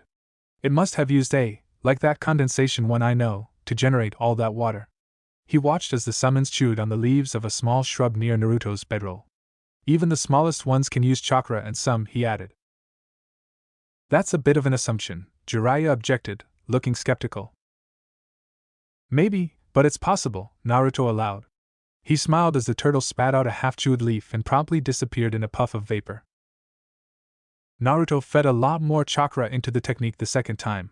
This time, when the mist cleared, he saw a small, vaguely turtle-shaped figure with a bright green shell that came up to his knee at the highest point. Genji? Naruto asked after a moment. That's me, a low voice replied as the shell slowly pivoted. You must be Uzumaki Naruto, the new summoner Mado guy told my cousin about, he said after a moment. I'm glad I got you this time, Naruto admitted. In my first attempt I got a small blue turtle that wouldn't talk and spat water at me. Ah, we call him Squirtle. He's new, Genji replied. He doesn't talk yet. Oh, Naruto said, ignoring the snickering coming from Jiraiya's direction. Guy-sensei said there might be additional requests made by the first summons I spoke to. He said he could not tell what they would be, just that they were not always the same. Genji murmured, his head half retracting into the shell. I have no secondary stipulations. I'm not allowed. Why not? Naruto asked. Well, it did not turn out well with the last summoner, Genji admitted after a long pause. I really thought I was doing him a favor. He was so serious the voice trailed off into hollow echoes as the head pulled back even further. Then Naruto heard a soft sigh, and Genji's head re-emerged. I do need to warn you, however. Warn me about what? We turtles are a tribe that prize wisdom above all else. When it says in the contract that we will be summoned in honor, it hinges on your true motivations, Uzumaki Naruto. In what way, Genji-san? Think about your worst enemy, Uzumaki Naruto, the one you despise above all others. Naruto briefly considered Orochimaru, the way he'd hurt both Hinata and Aji-sama, but then he froze. Itachi. He couldn't completely suppress a burst of killing intent that silenced all the nearby nightlife. I see you are thinking of them, Genji continued. If you were to summon one of us to fight them, to kill this enemy, could you do it dispassionately? Could you truly say that you did so with no hate in your heart? No, but Itachi has a lot of blood on his hands, Naruto growled. He killed almost his entire clan, even the children. He killed Kurenai-sensei. Genji's dark eyes blinked, and he let out a mournful sigh. I do not say that your hate is without cause, Uzumaki Naruto, but be wary. Hate and anger can also warp your perceptions of right and wrong. They can help you rationalize actions you normally would not take. If you embrace them too closely, they can turn you into a monster. Naruto clenched his fists, but didn't say anything. Genji's words were similar to something Kurenai-sensei had once said. He would think about them, even if it was painful. He nodded. I can sense your pain, Genji added in a softer tone. This Itachi has hurt you deeply, and the wound still aches. I won't tell you to discard your anger, but instead be on guard against it. In the past, our summoner forgot this, to their sorrow. What do you mean? Naruto asked cautiously. In the act of summoning, Genji explained, a link is formed between us. Through that link, we can see into you, to know why we are summoned. Summoning a turtle for an evil purpose goes against our very nature. We are wise. We are patient. We are enduring strength. But we will not see that strength misused. So if I was to summon a bigger turtle so I could say spy on the women's baths? Naruto asked speculatively. Genji's head turned so he was staring directly at Jiraiya. I would not advise it. The misadventures of the Toad Sage are well known, but Gamabunta and his spawn indulge him because Jiraiya of the Sannin gives them more respect than he gives to anyone else. The toads have not always been esteemed among the others, so naturally they value respect above all else. Drinking with their leader is symbolic of this. Naruto nodded, ignoring the outraged scowl on Erosennin's face. But as I said, Genji continued, that is not our way. In ages past, an arrogant summoner ordered our leader to destroy a small fortification occupied by a rebellious clan. He did not care that the rebels' cause was just, only that his leader had ordered their destruction. The youngest clan member was a small child, innocent and pure. The summoner's wicked demands broke the contract, and the friend of all children turned upon him and destroyed his entire army.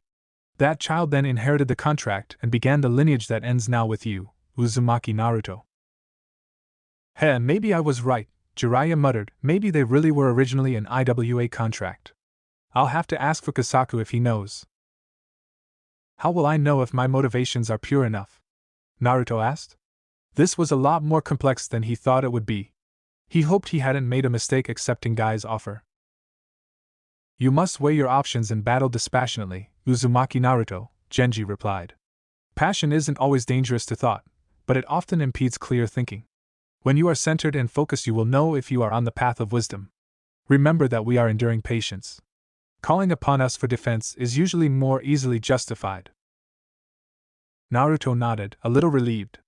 This wasn't too different from some of the things Kurenai-sensei had tried to pound into his head. Jiraiya had them traveling slowly in order to keep a low profile, but it was not without purpose. The Toad Sage was still a Konoha spy master, and he needed to check up on his network of contacts.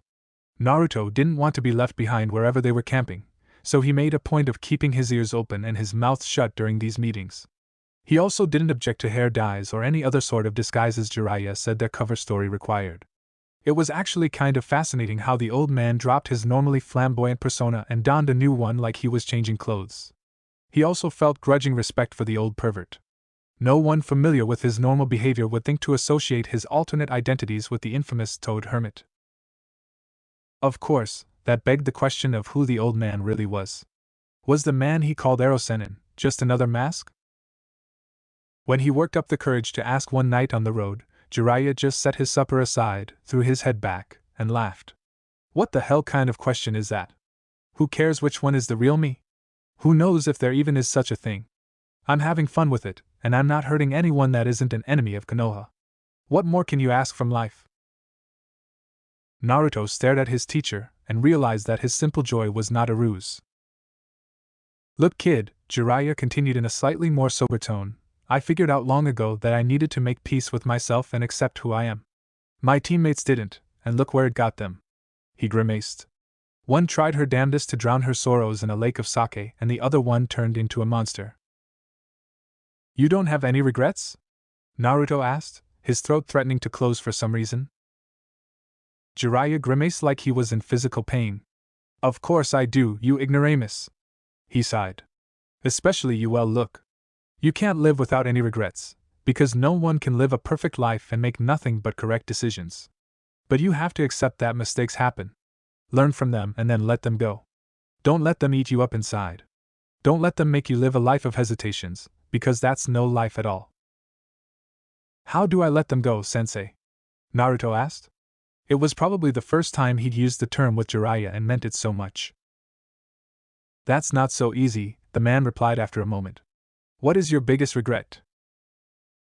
Kurenai-sensei, Naruto choked out. Jiraiya's eyes widened in surprise. And not having her as my sensei, Naruto added quickly. It's just the last time I saw her alive. I didn't say anything. What should you have said? Jiraiya coaxed. How much she helped me. How much I appreciate her teachings. How much I will miss her. Naruto choked out. Hinata said losing her mother was the worst pain she can remember, but this I feel like. Like she's the closest thing to a mother you ever had? Jiraiya asked in a tired voice. Naruto nodded. He hunched over a little as he sat in front of the campfire, arms folded across his aching stomach. He didn't even notice Jiraiya standing up, and jumped a little when the larger man plopped down next to him in front of the campfire. He jumped even more when hard knuckles wrapped the top of his head. You're an idiot. You know that, right? Jiraiya asked. It was evidently a rhetorical question because he didn't wait for an answer. Do you really think she didn't know? The way she talked about you, I've seen mothers less into discussing their children. She was always talking about her team. She took the expectations for Jonin-sensei leaders and blew right past them. Well, not in objectivity, maybe. I don't think she could have cared more if she was your biological mother.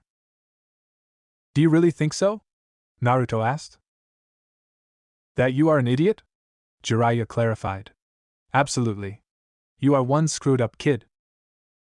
Naruto scowled. Is that why you regret bringing me on this training trip? He asked sarcastically. What?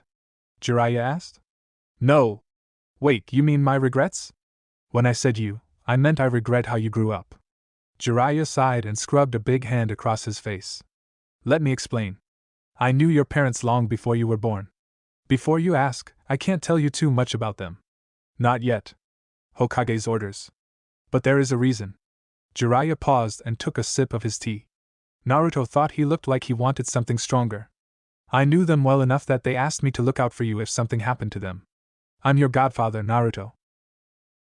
Naruto realized his fists were clenched when the nails dug into his palms hard enough to draw blood. He bit back the angry words that wanted to fly from his mouth. Why am I only just now meeting you? He asked in a quiet voice. He didn't think he'd given voice to the sense of betrayal he was feeling right then, but Jiraiya still flinched. When the fox was sealed in you, Jiraiya replied, you stopped being just my responsibility. You became Konoha's responsibility, and the Hokage had the final word. A lot of people wanted you killed as soon as it was safe, but he would have none of that. He convinced me you would be safer as a ward of Konoha, just another orphan to our enemies. Obviously things didn't go like they should. I don't think he anticipated so many people trying to work around his secret law. Jiraiya sighed. He sent me out to check on our enemies, to make sure no one planned to capitalize on our misfortune. Fortunately, most of them were too busy trying to figure out what happened to the Kyuubi to start any mischief. And then? Naruto prompted. You seem to be doing okay without me, Jiraiya said. Hokage sent word that you were well and had joined the academy. They can teach the basics as well as I can, and I still had enemies. Still do, as a matter of fact. Only now Akatsuki seems to be after you, so it's either in the walk or in the fire. Akatsuki? Naruto asked. The ones in the black robes with the red clouds that I've been asking about. Itachi is one of them. Naruto vaguely recalled the robes Itachi and Kisame wore, wondering why a secretive order of rogue ninjas would choose to wear such an obvious uniform. One chilling realization was that maybe they did so because they were just that good. He shuddered a little. Anyway, yes, I regret not doing things differently, Jiraiya continued after another sip of tea and a grimace. But I'm not going to wallow in it. And now I have an opportunity to make up for it a little by turning you into the scariest little bastard Kumo has ever seen. What's that about Kumo? That's the village hosting the next Chunin examination, Jiraiya explained. I intend to have you ready to win the damn thing if Tsunade sends you, or your team. Naruto blinked. Do you think she will? Jiraiya leered. I think I can talk her into it if she can bet on the outcomes. If there was one thing Naruto learned from being friends with Hyuga Hinata, it was that talking about upsetting things tended to make them less upsetting. He needed to talk about what he'd learned from Jiraiya, and Genji was a good listener. That thought brought its own stab of guilt as Naruto realized why Jiraiya was so upset about him not signing the Toad contract. The next time he summoned Genji for their post-dinner lesson, it was in a clearing a short distance away from the campfire. The turtle nodded solemnly as Naruto explained what he'd learned and tried to articulate what he felt about the whole mess.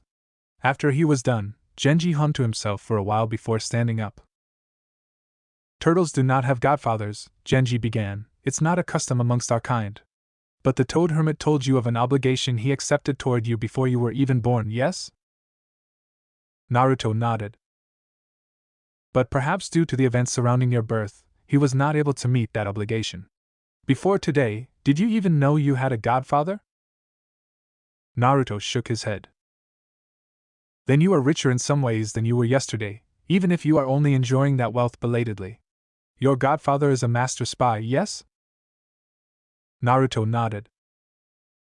Such a person does not reveal secrets by accident, do they? He wanted you to know of this obligation, and willingly told you of his own failure.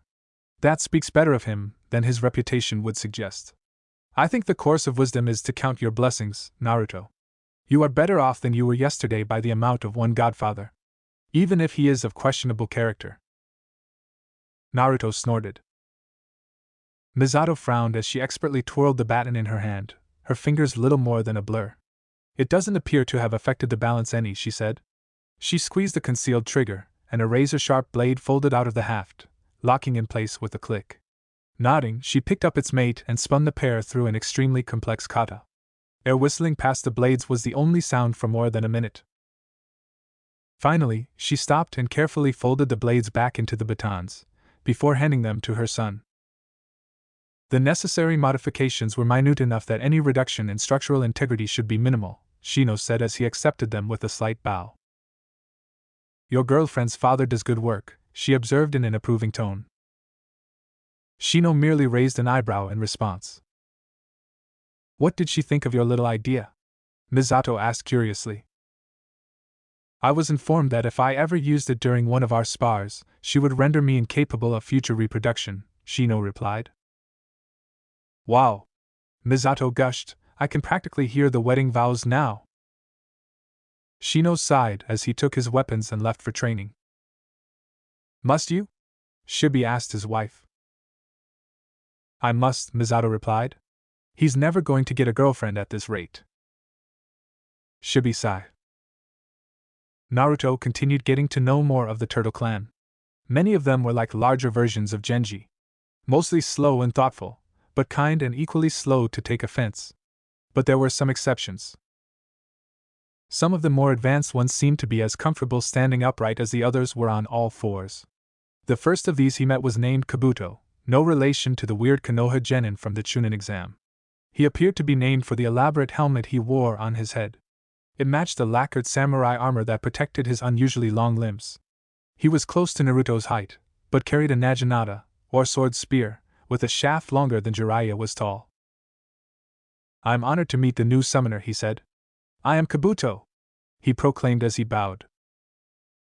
I am Uzumaki Naruto, genin of Konoha, Naruto replied, bowing back as he'd been coached by Genji. Kabuto eyed Naruto as he straightened back up. Do you study a weapon, Uzumaki? He barked. Naruto shook his head. I was told I should wait until I was near my full growth to select a proper weapon. Until then, I study taijutsu so my hands are free to form seals, and I know how to use kunai and shuriken. So taijutsu is your current focus, the turtle observed in a thoughtful tone. That is acceptable. I understand that you trained taijutsu under the other summoner? Naruto nodded. Good, Kabuto said with a chuckle as he dropped into a ready stance. We shall spar now. What followed next was, for Kabuto, evidently a light workout. For Naruto, it was an advanced seminar in dodging and not getting skewered by that really sharp-looking naginata.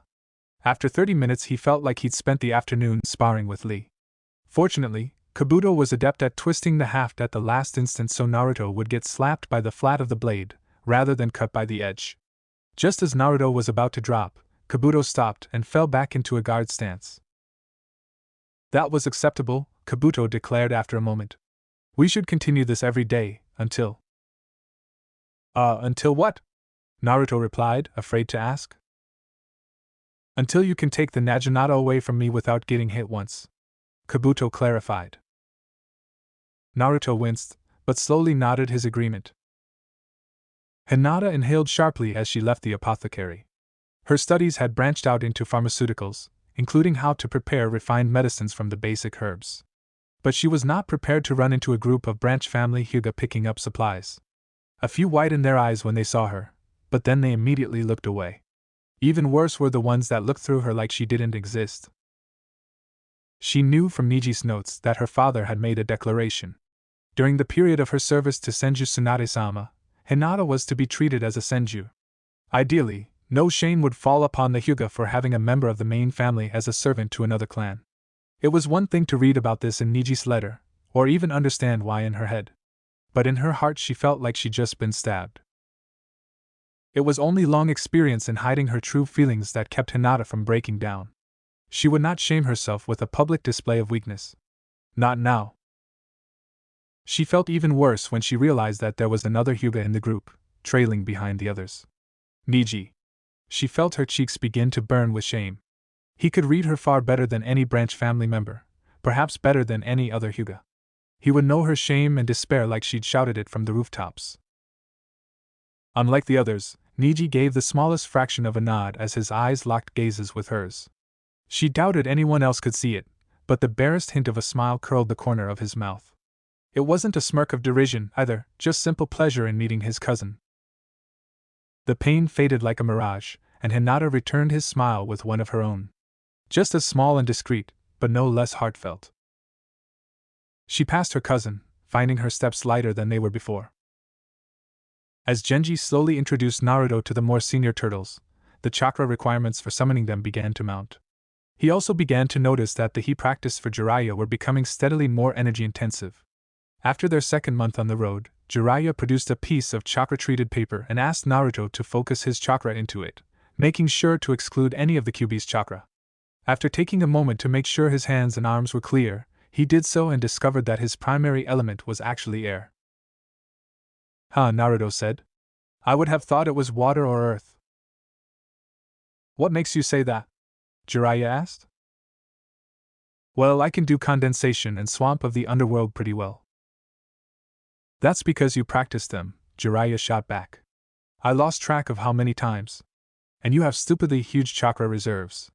Air being your primary element means that you will find it easier to learn air techniques, and they will work better for you. It's actually pretty rare in Konoha. So, do you know any air techniques? Jiraiya gave a long-suffering sigh. Of course I do. One of the easiest is called the Great Breakthrough. Now watch these seals and repeat them without molding chakra. Aburaim Suba asked his nephew to stay a moment after the meeting of the clan elders concluded. That this was done through delivered pheromones, and not speech, was itself interesting. Shibi lingered over his papers, shuffling their order as the other members filed out. As the most junior member of the council, he was often stuck with the majority of the filing and record-keeping, so this was far from unusual. His fellow council members were not likely to linger in the council chambers after a 3-hour meeting regarding budgetary allocations. It seems that some things are, in fact, truly universal. When they were alone, Shibi stilled his papers as Suba resealed the room. I received your message last night, Suba said without preamble. The room is secure. Shino received a message a week ago from a discreet courier service, based in Grass, Shibi began without preamble. Using circuitous language, it directed him to a cache hidden by a key to Shino's chakra signature. Inside the cache was a sealed scroll that required his blood to open. Those are rather elaborate precautions, Suba observed. Do we know the origin of this communication? Yes, Shibi replied. His Jonin-sensei. The deceased one? Suba clarified. Ah, yes, Elder, Shibi confirmed. The courier had orders to send out the message if they did not hear from her by a certain interval. You are well informed. It was explained in the scroll, Shibi explained. She wished to avoid giving any false hope that she was still alive. That is unusually well thought out. I am starting to understand some of Shino's rapid development. I understand he may be prepared for a third hive in the future? Yes, Elder, Shibi agreed, but her precautions made more sense once one considered the contents of the scroll. In it, she details what she has uncovered and what she has surmised regarding an active conspiracy working in part through the village council. Aburaim Suba did not show surprise, but he stared at his nephew for a curiously long period of time. Does this have anything to do with the actions described by Batara? In part, Shibi confirmed. But there are also hints of further attempts to subvert the Hokage's authority, as well as the elimination of certain undesired parties. Suba went again. Tell me everything, he commanded. The Toad Hermit slowly revised his opinion of the turtles, or at least some of them. Kabuto proved to be damn useful. Jiraiya talked Naruto into training with the little armor-plated menace first thing each morning as a warm-up. That gave him a few more precious minutes of sleep, and usually slowed Naruto down enough that keeping up with his godson wasn't killing him. Jiraiya knew going into this that keeping Naruto fully occupied would be a challenge.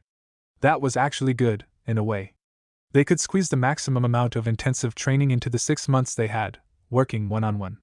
What he didn't realize was just how intensive. He'd gotten a taste in Konoha, preparing him for the Chunin exam, but he'd clearly underestimated how hard Guy was working the brat. Maybe Kurenai's death was making it worse. Someone his level trying to catch up to Itachi was crazy. Damned if he wasn't trying though. Jiraiya knew he was clearly getting too old for this crap.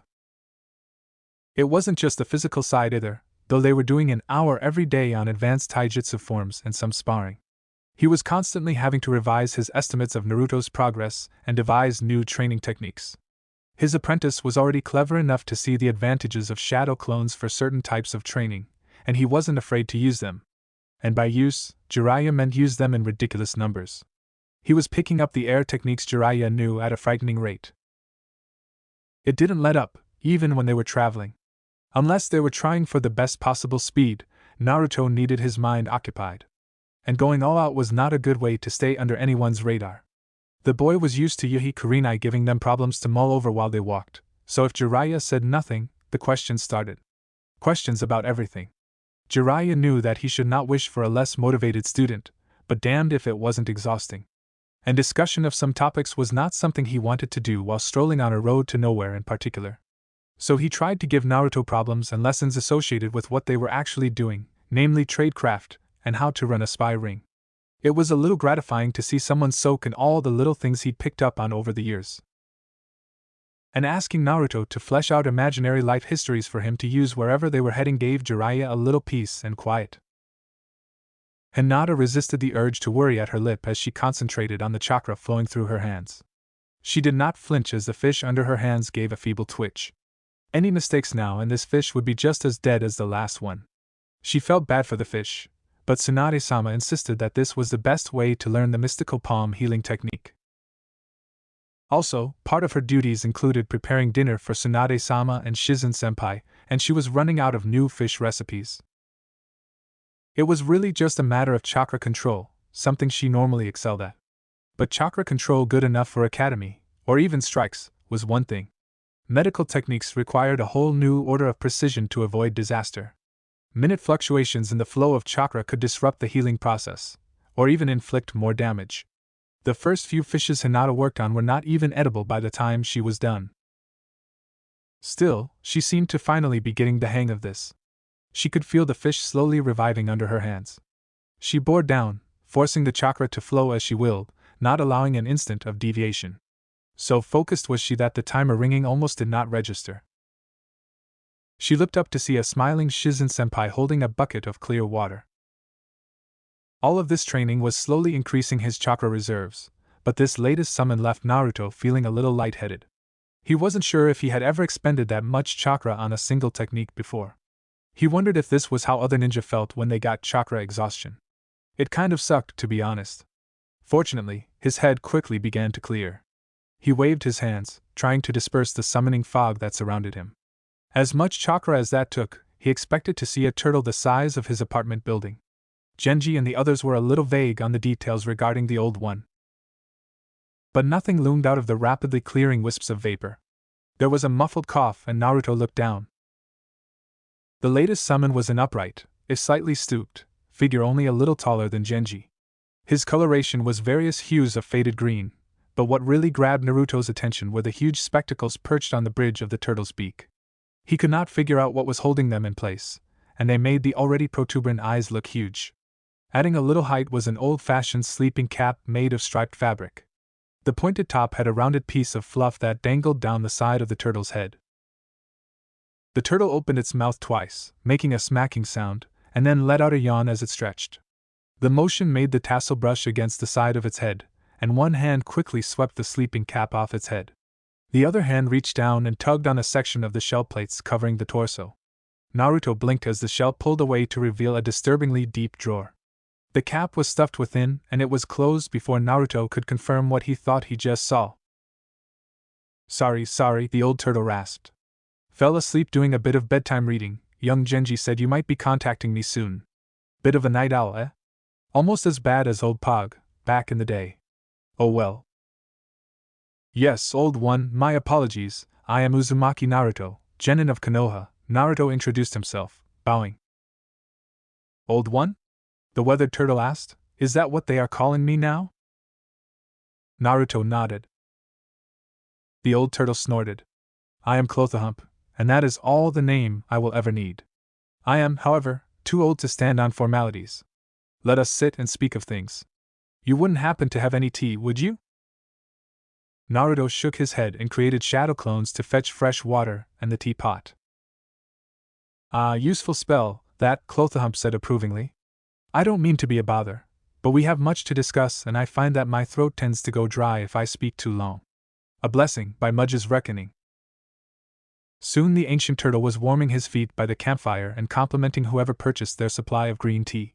Clothahump reminded Naruto a little of the old people he sometimes saw around the former Hokage, a little stooped and fussy. On the other hand, he was a lot nicer to Naruto, and appreciated everything that was done to make him more comfortable. It was a little disconcerting, how kind he was for such a senior summons. Maybe it was just a reflection of the nature of the turtles.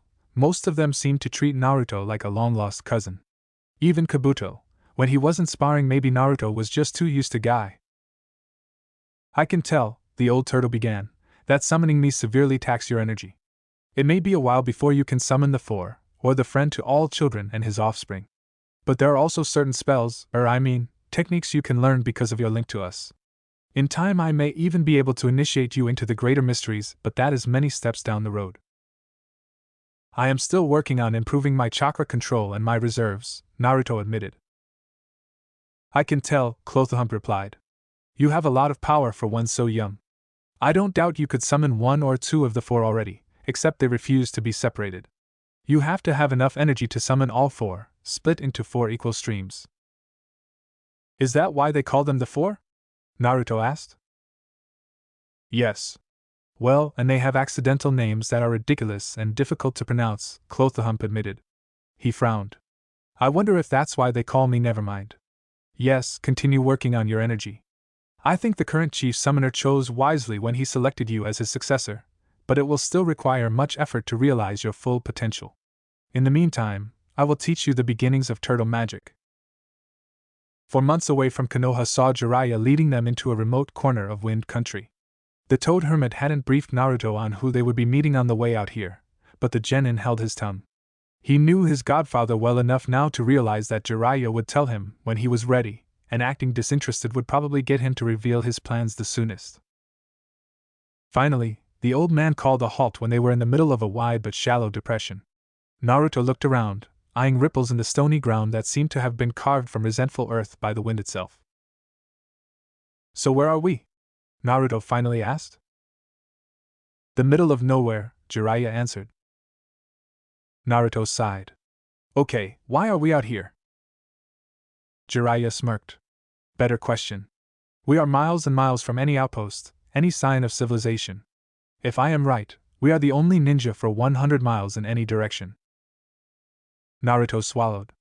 No, this didn't sound ominous. Not at all. What do we need that much privacy for? We need to see if you can put the Nine Tails to work, Jiraiya answered in a serious tone. Sensei, I really don't think that's a good idea, Naruto protested.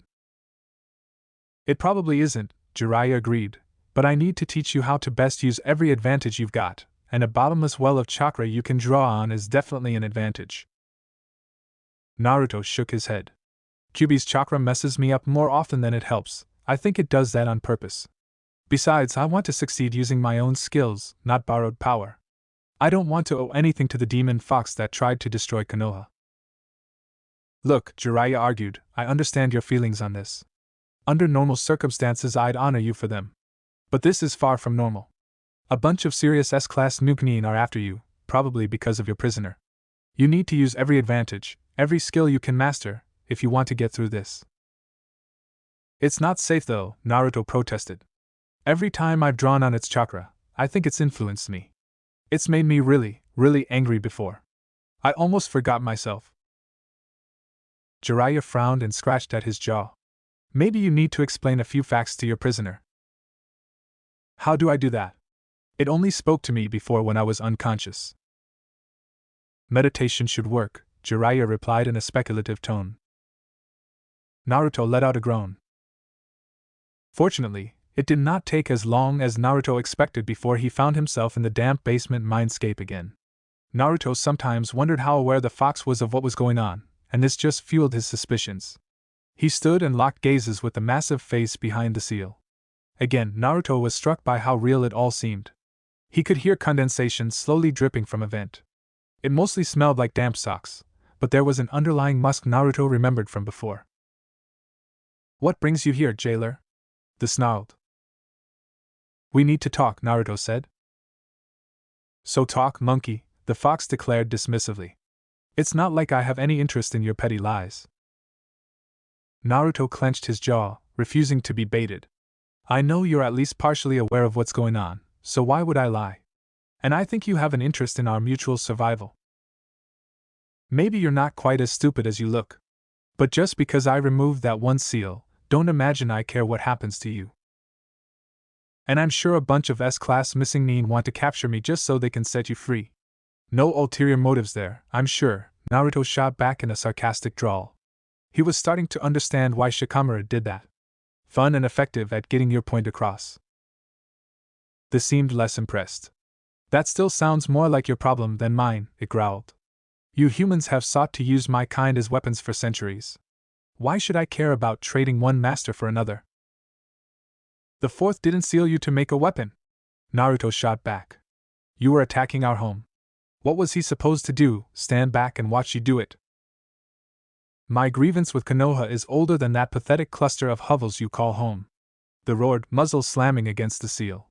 I have been used and sealed away in turn by your Hokages, and I would enjoy nothing more than to piss on the ashes of your cursed village. The wind from the Ninetales rant pushed Naruto back several feet, his sandals grinding across the damp concrete. Okay, fine, he shouted back. I wasn't there, so I can't dispute your grievance. But I didn't do anything to you. Hinata and Shino didn't do anything to you. We were babies the last time you were out. Even if you do have a right to be angry, taking it out on people who didn't hurt you is just wrong. And it's stupid, and you are not stupid. The Kyuubi's eyes narrowed, but when it spoke, it was without the gale force winds. I still don't see any benefit in helping you, monkey. Naruto decided to go for a different approach. And here I thought you didn't want me embarrassing you.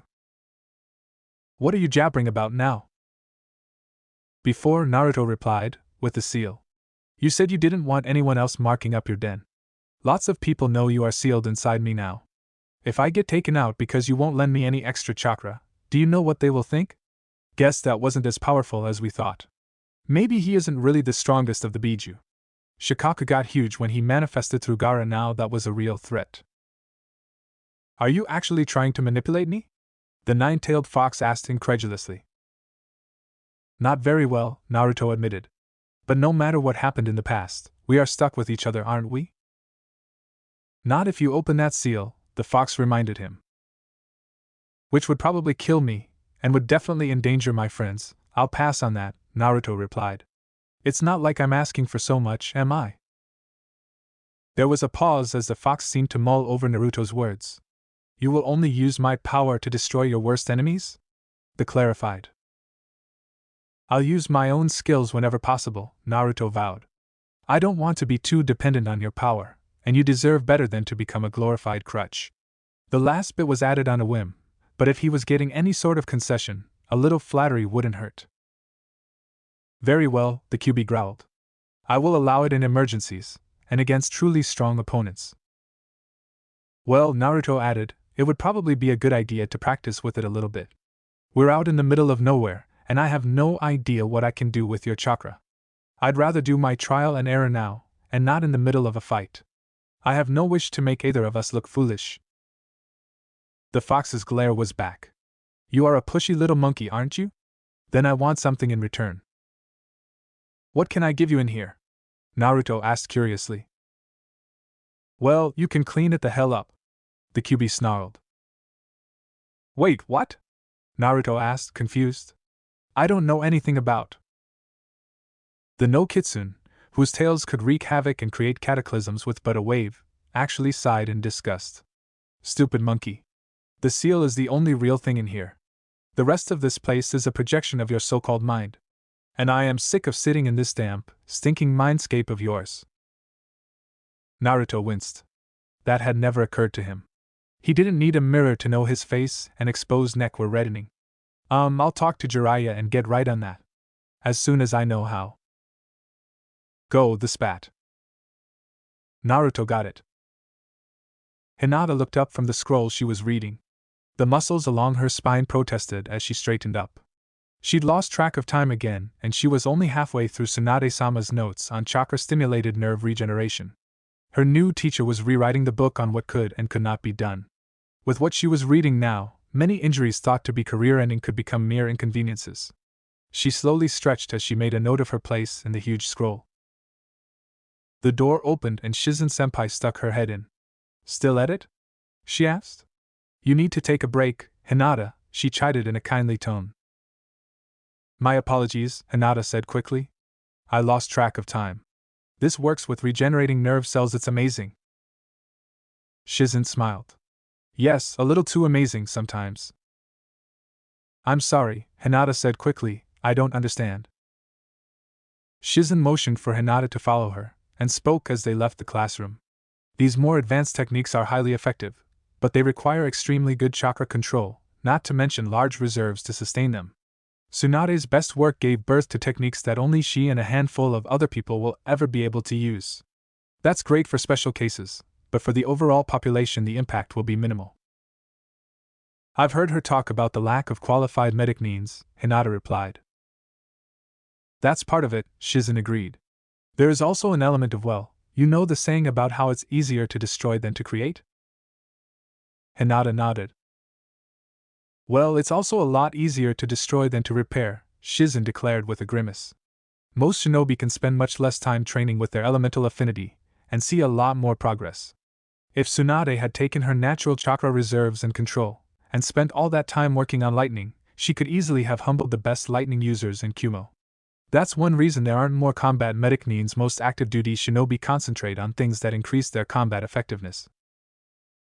Hinata frowned. "But if treatment is delayed until after the patient is evacuated, the prognosis is usually so much worse." "That's true," Shizen agreed, "which is why we're starting this program. Tsunade thinks the improved treatment outcomes are worth the extra training required. But some would argue that having more combat-oriented ninja is the better strategy." Hinata thought about this for a moment as they made their way down the hall. "Who do you think is right?" she asked after a moment. One thing she admired about Shizen-senpai was that while she was utterly loyal to Tsunade, she wasn't afraid to disagree with her mentor. Shizen smiled. "I think that combat medics may not be needed as much in peacetime, or when there is only light skirmishing. Injuries may occur, but they are not as common, and highly skilled shinobi focused on offensive techniques can eliminate their enemies quickly enough to avoid injury. However, in wartime or extended operations in hostile terrain, mistakes are more common, and injuries will occur with greater frequency. Highly skilled shinobi can suffer mortal or career-ending injuries, but the availability of highly skilled, immediate medical care can often reverse that. I think, in the long run, Tsunade's plan will save far more resources than it costs Konoha." Hinata nodded as she digested this train of thought, but Shizen wasn't done. "So," she continued, "from a resource use perspective, it's more effective when the need is most dire. But that doesn't even address what Konoha stands for. You've heard the third Hokage talk about the will of fire before, right?" Hinata nodded. The old Hokage made a point of addressing each academy class in their first year. That idea was really introduced to Konoha through the Senju clan, Tsunade-sama's ancestors. They saw the village as being like one big family, and everyone should love the village they fight to protect. But that idea goes both ways. If we are like one family, then that means that we should value the lives of individual shinobi, no matter their skill. If that means reducing our overall firepower to prevent unnecessary deaths, then that is a price we should be willing to pay." Hinata thought about her own family for a moment. For once, it didn't bring a sudden stab of shame. "I'm not sure everyone sees it that way," she said quietly. Shizen laughed. "They're wrong, or at least the Hokage thinks they are wrong, and her opinion carries a lot more weight now. Of course, it helps that Sarutobi-sama is helping her manage the council." Hinata nodded. She hadn't seen much of the former Hokage recently, but when he came in for his medical follow-ups he seemed much more relaxed than Hinata remembered. Despite losing an arm, the shadows under his eyes were lighter and he moved like a weight had been removed from his shoulders. Hinata was glad that his retirement seemed to be good for him, but she wondered just how heavy a burden it was to be Hokage. Tsunade herself seemed perpetually grumpy, and Hinata hoped that Naruto didn't ever come to regret his life's ambition. The two kunoichi were quiet as they made their way out of the building. Shizen squinted at the bright afternoon light and fished a scrap of paper out of her sleeve. "Well, here is what we will need from the apothecary for next week. Can you pick it up while you are running errands?" Hinata nodded. Of course, Shizen-senpai. This would also give her a chance to visit Kurenai-sensei's house and water Naruto's plants. Shizen smiled. Oh, and a question came up. There is another Chunin exam scheduled in a little over a month, not too long after Naruto is due to return. We are thinking about sending your team, but Tsunade reviewed everyone's file and there is a potential complication. This exam is to be held in Kumogakure. Hinata froze in place for a moment. I think that my father would raise some objections to that, even if I had my eyes sealed against theft. Shizen coughed. Sealed? No, wait, Hinata, let me start over. Normally, we wouldn't send a team, let alone several, to a Kumo exam. They're pretty suspicious of other villages, even in peacetime, and you saw all too well how an exam can serve as cover for an invasion. We haven't been invited in the past. Hinata nodded. Konoha was only just now repairing the last visible reminders of the sound and sand invasion. Well, this year it's different. The Reikage himself has extended invitations to Konoha and Suna to send teams to their exam. Shizen lowered her voice a little, eyeing the foot traffic passing them on the street. We think it's because the invasion went so poorly. Poorly? Shizen nodded. With the forces at hand, and struck with surprise, Konoha still fared pretty well. Sarutobi-sama being forced to retire was the worst thing to happen, but with Tsunade's assumption of the office, Konoha still has a strong Hokage. We think the Reikage is curious, especially since rumors state that some of the exam contestants played a key role, yet none of them were promoted. Hinata suppressed a sigh. She knew she wasn't included in that number, but from things she had overheard, she knew the village council cancelled the examination while the third was incapacitated. Otherwise, she was sure her teammates would have been promoted. While it did mean she would have another chance to test with them, she didn't wish to benefit from their misfortune. What made it worse was that she was fairly certain her father had a hand in that injustice. She had the impression that very little happened on the council without his input. So you think he wants to get a look at our shinobi to see if the rumors are true? Shizen nodded. Yes, enough so that the Reikage is willing to personally guarantee the safety of our candidates traveling to and from the exam. Shizen put her hand on Hinata's shoulder. He has specifically repudiated the clan he said was behind the attempt to kidnap you years ago. Hinata resisted the urge to wring her hands. That was quite a concession, she had to admit. If anything was attempted, the Reikage would suffer a huge loss of face. Wars were started over less. What does Hokage-sama think? She asked quietly. She thinks that, with those guarantees, this is an opportunity for Konoha to make an impression on potential allies, enemies, and clients. Hinata nodded. She remembered the third Hokage explaining the true purpose behind the Chunin examinations before the preliminary round. So she is accepting the Reikage's invitation? She asked. Shizen nodded. She is, but remember that participation in the exams is strictly voluntary. You do not have to go if you don't want to, she explained. In fact, given your history, I would not blame you at all if you decided to wait for the next one. Hinata shook her head. If Shino and Naruto-kun are ready for the exam, I will go with them, she said quickly. Shino found himself gaining new respect for his missing teammates' mental fortitude. This happened, not coincidentally, every time he was attached to Team Guy for a mission. While he had entered a cautious détente with Hyuga Niji, and Tenten was a pleasure to train with, the third member of Team Guy, along with their sensei, was another matter entirely. While he could not deny Mato Guy's proficiency in taijutsu and overall skill as a shinobi, the sheer amount of noise the man generated was ridiculous. When you added Rock Lee to the mix, it was even worse. This, of course, made him question his own sanity when he found himself attending their so-called morning warm-up sessions. Mato Guy had requested that Tenten join him and Lee in the mornings, as he wanted to increase her training tempo. Tenten, who was not pleased with her showing in the previous Chunin examination, reluctantly agreed. She mentioned this to Shino after one of their practice spars, and added that he had been invited as well. Apparently, her Jonin sensei was aware of their training together and approved. Unfortunately, morning was when his mother Misato was usually available for training. While he had learned much of her signature Tukama praying mantis style, she still had more advanced techniques to teach him. When he explained this to Tenten, she accepted his decline without rancor, which he appreciated. He apparently made an error of some sort when he mentioned this to his parents at dinner that evening. His father said nothing, but a minute wince was visible to Shino's trained eye. His mother, however, quickly informed him that she would soon not be available for morning training. This was likely to be for a while, so he might as well attend the morning sessions. When Shino questioned the reasons for this unavailability, his parents' reactions suggested that this was not a line of inquiry that should be pursued if he wished to avoid severe cognitive dissonance. Not even the most stoic Aburame's son wished to learn details regarding maternal fertility schedules. Hopefully, a younger sibling might provide a useful distraction at some point in the future.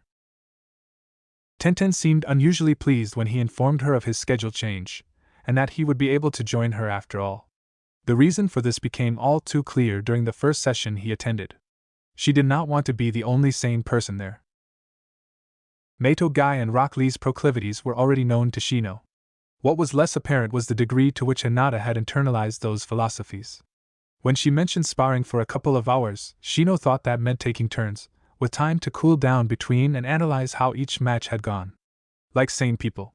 He did not realize sparring for a couple of hours meant fighting continuously for 120 minutes, going all out the entire time. The only time he saw either her or Lee even pause was when they were knocked down or half-stunned from a glancing blow. As he squared off with Tenten, he realized that she desperately wanted someone else there with more than a minimal degree of sanity. By the end of Gai-sensei's ridiculously difficult cool-down exercises, Shino began to understand how Naruto's taijutsu had evolved so quickly.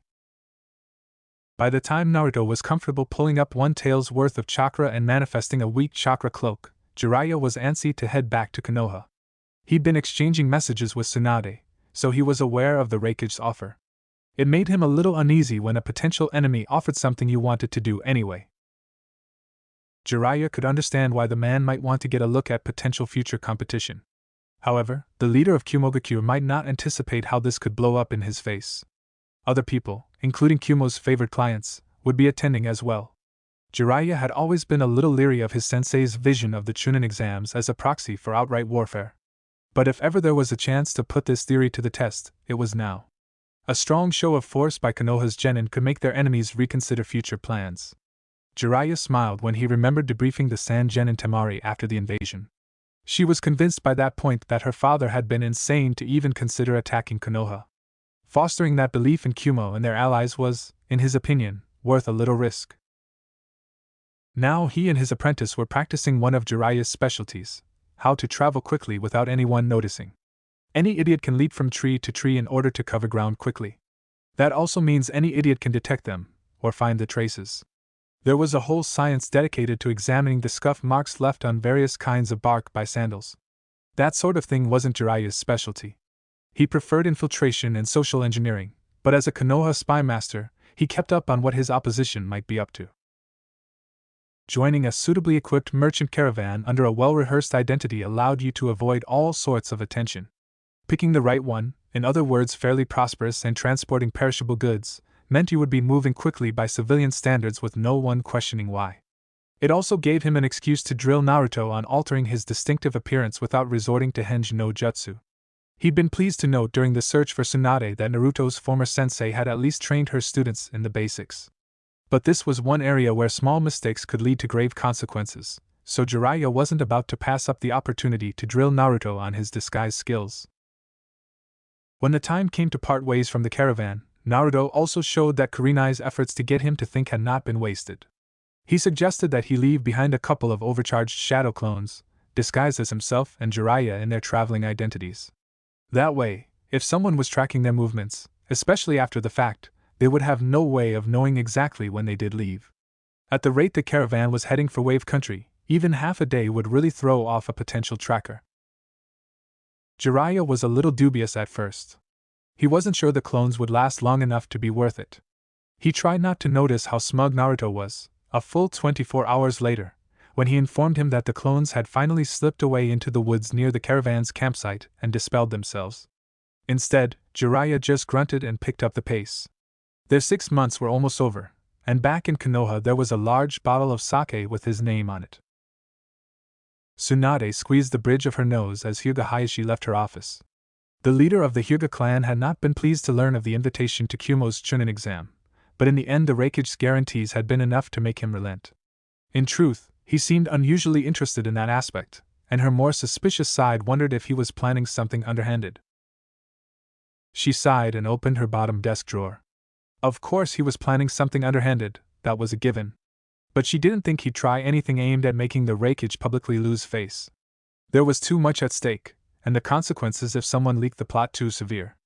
At the least, the Raikage would demand his life, and Tsunade would gladly give it to her fellow Kage.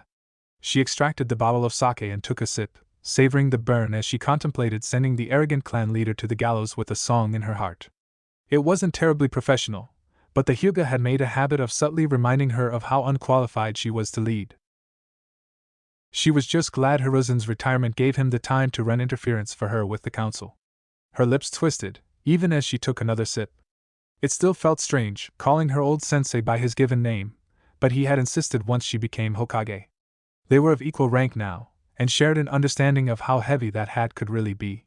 Retired or not, the professor continued to teach. She'd been more than happy to send her predecessor's advisors, Hamura and Koharu, off to their own retirements with the gratitude of Konoha. Most of their status derived from long service and being Hiruzen's teammates back in the dawn of time. Danzo, however, was too well entrenched. He was allied with, or had dirt on, a goodly portion of the village council and was reputed to have contacts in the court of the Fire Daimyo. How much of that was rumor, she didn't know, but it was enough to make her handle him with care. Being a wandering alcoholic was so much easier than sorting out all this political crap. Still, there were compensations. She now had the power to push through a comprehensive medic nin training program. Hyuga Hinata had the potential to be, dare she say it, a medical prodigy. Imagine the look on Hayashi's face if she announced that got through several very dull meetings. The progress reports from Mado Gai and Aburame Shibi, along with Jiraiya's messenger toads, were equally encouraging. Accepting the Raikage's offer was a risk, but a calculated one. Tsunade took a third, smaller sip and sighed as she resealed the bottle and placed it back in the drawer. She paused and extracted a thick file folder. Yuhi Kurenai submitted such detailed reports that she wondered if the woman wasn't exhibiting some kind of compulsive behavior. She opened the folder to the piece of paper she'd left sticking out to mark her place and sighed.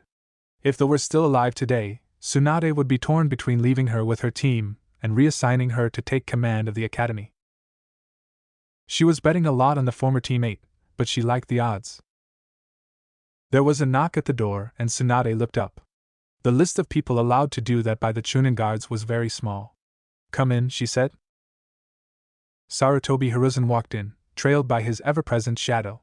For a man who lost an arm and nearly died a few months ago, he was looking surprisingly healthy. He attributed it to enjoying his retirement, but Tsunade wasn't taking any chances. That was why she'd agreed to Haku's request to be assigned as Sandame's assistant. Part of his unspoken orders was to monitor the old man's health and make sure he was taking care of himself. Sentimentality aside, the village still needed his wisdom and political acumen. Moreover, Tsunade needed him. She shuddered to think how many headaches the council would be without him acting as a buffer and advisor. The old man had a faint smile on his face as he sat down in the chair beside her desk. Haku, as always, stood behind his right shoulder, watching his back and protecting his weak side. Tsunade wondered if the ridiculously pretty young man realized he was doing it automatically. Hiruzen fumbled in his robes for a moment before frowning. The only argument she'd won with him was to get him to stop smoking. The risks after recovering from pneumonia, coupled with his age, were too great. It probably helped that his estranged son, Asuma, had also given up smoking cigarettes for some reason, and that gave the two something in common to complain about. Now that the father was no longer Hokage, the two would sometimes be seen together playing shogi. As someone that had lost her own family, Tsunade had bitter feelings toward anyone who squandered opportunities she no longer had. She pursed her lips. "You're looking well," she observed. "I'm feeling well, all things considered," the old man said. "I haven't seriously coughed, aside from when I first woke up, in over 2 weeks." Tsunade nodded. "We can schedule another scan next week then. I'd like to make sure all the pulmonary scarring is gone. But you didn't come here, voluntarily, to discuss your health." The professor smiled. "No, I was wondering what you thought about the Raikage's proposal." Tsunade sighed. "I don't suppose I should even ask how you already know about that." "People talk, even in a hidden village," he replied. "Hayashi did not look happy as he was leaving the tower, so I assume you are going ahead with this?" "Hayashi is never happy," Tsunade observed sourly. "But the Raikage's guarantees seem solid." He really wants to get a look at my cards. Hiruzen nodded. And not just him, he added. If Suna sends Baki's team, his brother will get a chance to meet or at least observe two people of personal interest. Tsunade nodded. He hadn't spelled it out in front of Haku, no matter how trustworthy the boy was. But she knew the Raikage's adopted brother was the of the 8 tails and mentor to the of the 2 tails. Rumor had it that Killer Bee both exerted an unusual degree of control over his and was extremely loyal to his brother, the Raikage. I hadn't considered that, she admitted. Do you think it will be a problem? I think, Hiruzen answered, that there will still be more to gain than to lose. I don't think we have any reason to be concerned about loyalties. And Suna? Tsunade pressed. If Konoha sent even one team, Suna likely would as well. That's an interesting situation, her predecessor observed with a small smile.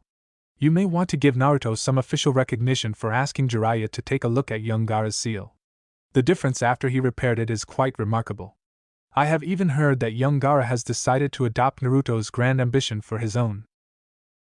He wants to become the Kazekage? Tsunade asked, a little incredulous. As his father was before him, Hiruzen reminded her. His siblings are also making it publicly known that he was previously suffering from a damaged seal. There haven't been any incidents since he returned, so people are slowly coming to accept this. Tsunade leaned back in her chair. You're awfully well informed, she observed. Hiruzen smiled. People know I'm your advisor, he said, and they are used to me having the highest clearance. Please don't take it as a slight directed toward you. I'm not, she assured him. I just wonder how many others enjoy such access. Hamura and Koharu are officially, and unofficially, retired now, Hiruzen said with a sigh. They knew this was likely, since they never really got on well with you or Jiraiya. But they still supported either of you as the strongest candidates to lead Konoha. I know, and I never doubted their patriotism, Tsunade assured him. But you haven't included Shimura Danzo in that category. Hiruzen shook his head. He has always done what he thought best, damn the consequences. He paused. That's one reason I came to see you. I think participating in this Chunin examination is a good idea, but I don't think you should leave the village unattended right now. What do you mean? She asked. Wouldn't that be a huge sign of disrespect if the village Kage doesn't attend? Not as long as a Hokage attends, he replied. I could say I asked a personal favor since I know most of the genin involved, and missed the chance to see them advance. Tsunade mulled this over. This has some possibilities, she conceded. I was worried what they might get up to while I was away. Aside from that, you definitely don't want to let the paperwork build up, Hiruzen reminded her, earning him a very dirty look. Naruto could barely restrain himself as he fidgeted next to Jiraiya. They stood in a slow-moving line queued up to a large gate. Part of him wanted to leap on top of that gate and shout that he was back. Two things stopped him from doing this. 1. People would think he was an idiot and might attack him since he was dressed as a nondescript traveler. No sense giving the Chunin gate guards something to be nervous about. The second was that Jiraiya offered to handle the initial report and debriefing solo if, and only if, Naruto could avoid breaking cover the rest of the way home. Just his luck the old degenerate would count such an action as a failure. Naruto wasn't dumb. He knew Jiraiya wanted to discuss some things privately with the Hokage. But he had things he'd rather do than cool his heels in the hallway while they did that. Hot showers, Ichiraku ramen, and finding his friends were all on his list, in no particular order. Besides, the stuff concealing his whisker-shaped birthmarks was starting to itch. So he fidgeted quietly, looking around like any young man visiting a hidden village for the first time might do. Finally, their turn came and Jiraiya shuffled closer to one of the Chunin manning the checkpoint, and briefly showed him something Naruto couldn't see. Whatever was concealed by Jiraiya's bulk got the guard's attention in a hurry. He wasn't screaming, so Naruto assumed he hadn't been flashed. What the guard did was escort them through the gate with no more questions. As they passed through, Naruto looked around again, relaxing a little. It was gratifying that he couldn't see a single trace of the botched invasion anymore. Most of the major damage was repaired before he left, but now he couldn't see anything to indicate the battle had even occurred. Even the repaired sections of wall had been weathered to match the rest. He smiled and cleared his throat. Yeah, kid, I heard you, Jiraiya drawled lazily. You managed not to foul it up too badly, so I guess you can go. Naruto made a hurt face. So mean. He huffed. I guess Clothahump-sama was right about you after all. What did that ambulatory soup bowl say? Jiraiya's howl of outrage was cut off when he realized he was addressing the rapidly receding backside of his apprentice. Instead, he chuckled and shook his head as he turned and strolled toward the Hokage's tower. Naruto scratched at his cheek as he weighed his options. He really needed to stow his traveling pack in disguise, and his face itch was getting worse, so he decided to go home first. Then he could hit Ichiraku's and keep an eye out for his team. If that didn't work, he was sure he could ask at the Aburames. He smiled when he remembered the first clan to openly support him. It made him wonder if his parents would have been anything like Shibi and Misato. His mother teased Shino a lot, but it was always playful, and anyone could see that she adored both him and her husband. Naruto couldn't help but envy the taller boy, just a little bit. Fortunately, he could also sense that Shino was aware of just how lucky he was. His mood was already a little melancholy by the time he reached the residential district, and the sight of the Yuhi homestead added a pang of sorrow. He was quiet as he fished out his keys and let himself into the silent abode.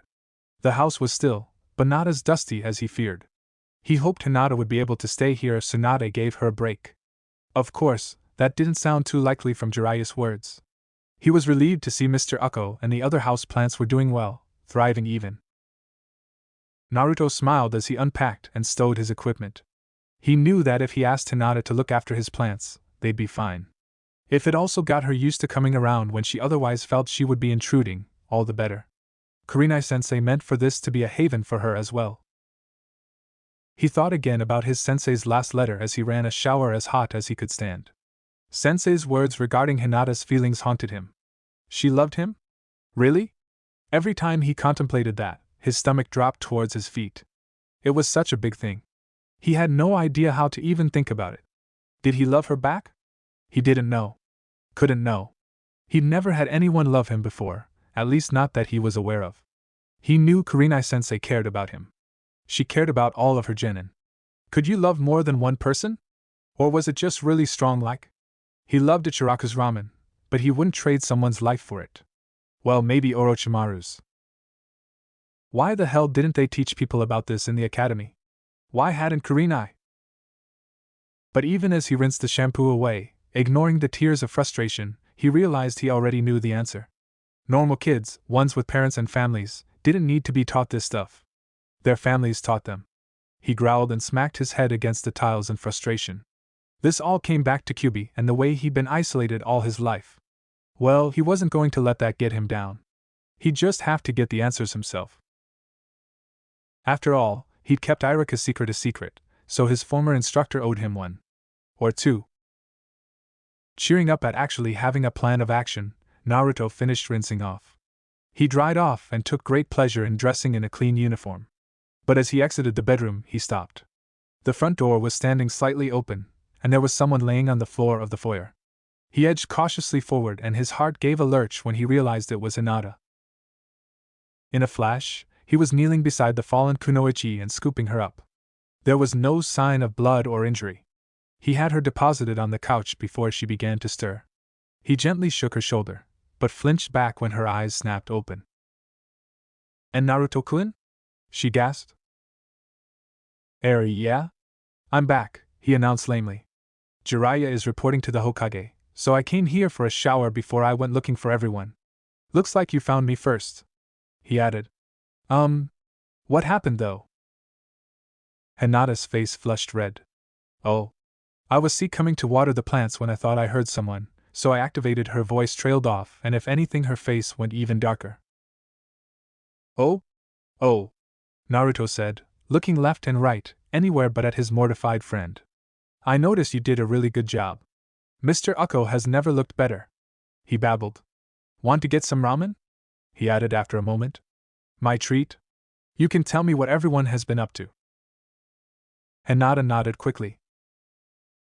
But before they left, Naruto had a small task. Hinata watched as he quickly prepared a pot of green tea and brought it to the study.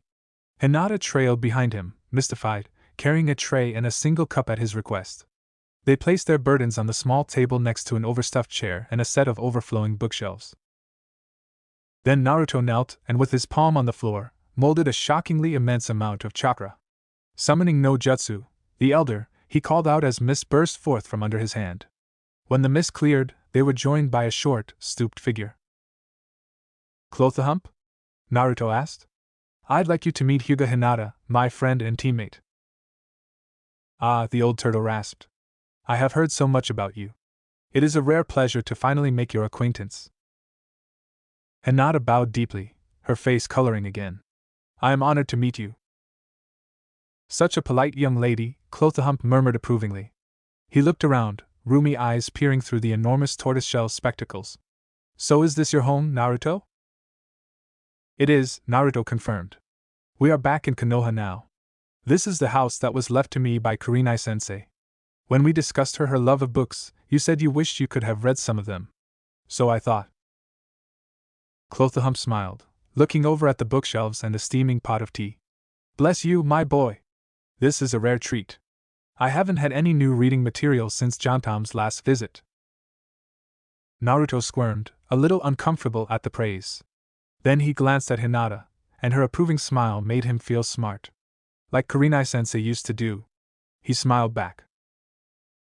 Tochi was really happy to see Naruto had returned. So happy, in fact, that he left his broth unattended to come out from behind the counter and hug the embarrassed genin. It's so good to see you back. The ramen chef beamed. I have a bunch of new ideas I want you to try out. He coughed a little when I.M. elbowed him. Once you've gotten settled in, of course. He added. Naruto laughed out loud. You're right. I'm so happy to be back here. You could serve mop water and I'd think it was great. He paused. You have no idea what passes for ramen in some of the places I've been. He added with a shudder. I even had it at the one place where they served it ice cold. I thought I was in hell. That's an abomination, Tochi agreed. Jiraiya called it Hayashi Chuka, Naruto added, but I just called it nasty. They said it wasn't supposed to be warm. I mean, what is the point? I don't care if it's hot outside, ramen is supposed to be hot. Some people will never understand, Tochi added in a solemn tone. Sounds like you need a Naruto protein special, in the house. He added. A Naruto protein special? Naruto asked, his eyes going wide. I.M. smiled. Hinata had some suggestions a couple of months ago, so we incorporated them into a new dish. She winked. The name was her idea. Naruto turned toward his teammate. Hinata? The Hyuga was turning decidedly pink again, but her voice was steady. Tsunade-sensei and Shizen-senpai had me reviewing the basics of nutritional theory, she explained. I realized that while you do need carbohydrates, you were not getting enough protein and other nutrients with your preferred diet. This is especially true when you are training. I explained my findings to I.M., and we came up with some extra toppings to address this, while also reducing the overall sodium content. Once we worked this out, we brought it to Shizen-senpai, and she approved it as being a healthy meal substitute for active-duty Konoha shinobi. That means we get to put a little stamp next to it on the menu, I.M. added. And word got around. It costs a little more because of the ingredients, but our ninja customers are more than happy to pay a small premium. And civilians who want to eat healthier ramen have picked up on this as well. It's one of our best-selling items now. Naruto turned back to Hinata, eyes wide and mouth opening and closing soundlessly. Naruto? Hinata asked in a tremulous voice. Is it all right that we named it after you? All the confidence she'd exhibited when discussing the nutritional content of the new dish was gone. In fact, she looked almost on the verge of tears and I.M. was starting to scowl. All right? Naruto asked. All right. Hinata, you got a new type of ramen named in my honor. You absolutely rock. Hinata let out a sigh of relief, but added a sudden squeak when Naruto hugged her hard enough to lift her off her feet. Best homecoming ever, he whispered in the shivering girl's ear, still grinning like a loon. Naruto was just finishing his protein special when Hinata sat up with a smile. A moment later, a familiar voice rang out. Naruto! You have returned. Have you been fanning the flames of your youth? Naruto slurped down the last of the broth. Hi! Guy-sensei! He called out after wiping his mouth. As he turned on the stool, Team Guy, along with Shino, stepped up to the counter. We can take a break now, Mato Guy announced. 5 Naruto protein specials for my most excellent team and their equally excellent addition. He boomed as he stepped up to the counter. The rest of his team shuffled after him at different speeds. Rock Lee was only half a step behind his sensei, and brimming with energy as usual. Niji, Tenten, and Shino all looked rather worse for the wear. Tenten let out a low moan as she finally sat down, and began kneading her right thigh muscles with one hand, wincing. Niji had bruises visible on his unbandaged arm, and Shino leaned forward resting his elbows on the bar, back sagging in obvious exhaustion. Tough mission? Naruto asked sympathetically. Tora, the genin announced with a groan. Naruto's eyes bugged out. The Fire Lady's cat? He asked incredulously. Sometimes it was a pain to retrieve the fur ball, but seriously. Guy-sensei comes up with the best ways to make a mission challenging, Lee crowed proudly. The look Tenten gave her teammate should have shaved years off his life. Naruto ordered miso ramen as he listened to their story. He shuddered several times at their collective tale of woe. Guy was silent, concentrating on his food as they talked. But when they finished, he spoke up. Naruto, he asked, have you been keeping up with your taijutsu training while you were on your trip? Naruto nodded solemnly, glad that he'd anticipated this question. I took Kabuto's Naginata away from him last week. He says that I will be ready to spar with the Force soon. Guy's eyes widened for a moment, then he gave an enormous grin and a thumbs up. You are truly exploding with youth. I look forward to you rejoining us in the mornings. Niji slumped as Hinata patted him sympathetically on the shoulder. Tenten groaned aloud and thumped her forehead against Shino's arm. Shino merely sighed and adjusted his sunglasses. Physical discomfort aside, it is pleasant to see you safely returned from your training sabbatical. Naruto grinned. He'd miss Shino too. Yumino Iruka had already heard that Naruto had returned to Konoha. Konohamaru was bursting with the news from his grandfather that his eternal rival had finally returned to the village. But he himself was ambivalent about running into his former student. Of course, it would be great to see him again, and he wanted to hear all about his training trip. On the other hand, he was well aware that Naruto had kept quiet about Iruka's embarrassing acquisition. The news hadn't broken until a good 3 months after the boy had left. Someone noticed something on the tax receipts, and it was forwarded up the line, culminating in the single most embarrassing meeting with the Hokage of the young Chunin's career. Fortunately, Tsunade-sama possessed a sense of humor, and was willing to let him explain how the whole thing came about. Of course, it didn't help that she was clearly struggling to keep a straight face by the time he finished. She just asked him to let her in on the action next time. But the damage was already done. Yugao wouldn't even acknowledge his existence for the better part of a month, until Hayate-senpai explained that Iruka hadn't really done anything wrong. Worse were the reactions of his former students. Yamanaka Ino found the whole thing hilarious, and never missed an opportunity to bring it up. Inuzuka Kiba had entirely the wrong idea, and worse, his older sister had taken to eyeing Iruka in a very unsettling manner. But no matter how things turned out, Iruka had to admit that Naruto had kept his mouth shut. And as a former prankster, Iruka knew sitting on something so juicy meant that he owed Naruto a favor. And the most unpredictable ninja he knew just had 6 months to think about it. Iruka knew nothing good could come of this. So he was resigned to his fate when he saw Naruto waiting for him after classes had let out for the day. Good to see you back, Naruto, he said brightly. Obligations or not, the blonde terror still held a place in his heart. Even if he was likely to end up defacing the Hokage monument before the day was out. Want to get some ramen? Naruto asked. My treat? Iruka had faced death before on missions, so he suppressed the sudden spasm of fear with a stoicism born of hard experience. Sure, what's the occasion? He asked nonchalantly as they left the academy grounds. Well, I'm back and Kurenai-sensei said I shouldn't take advantage of people's generosity, so I figure I owe you more than a few bowls. Iruka frowned. He reached out and carefully laid a hand on Naruto's shoulder. You know, while what she said may be generally true, she was wrong. Naruto's head snapped around in surprise. It took no small amount of will for Iruka not to react. Yuri Kurenai was an excellent, he said slowly, and a great sensei. But she had her own ideas about things, and I don't think she was always right about everything. I wasn't just being generous, Naruto.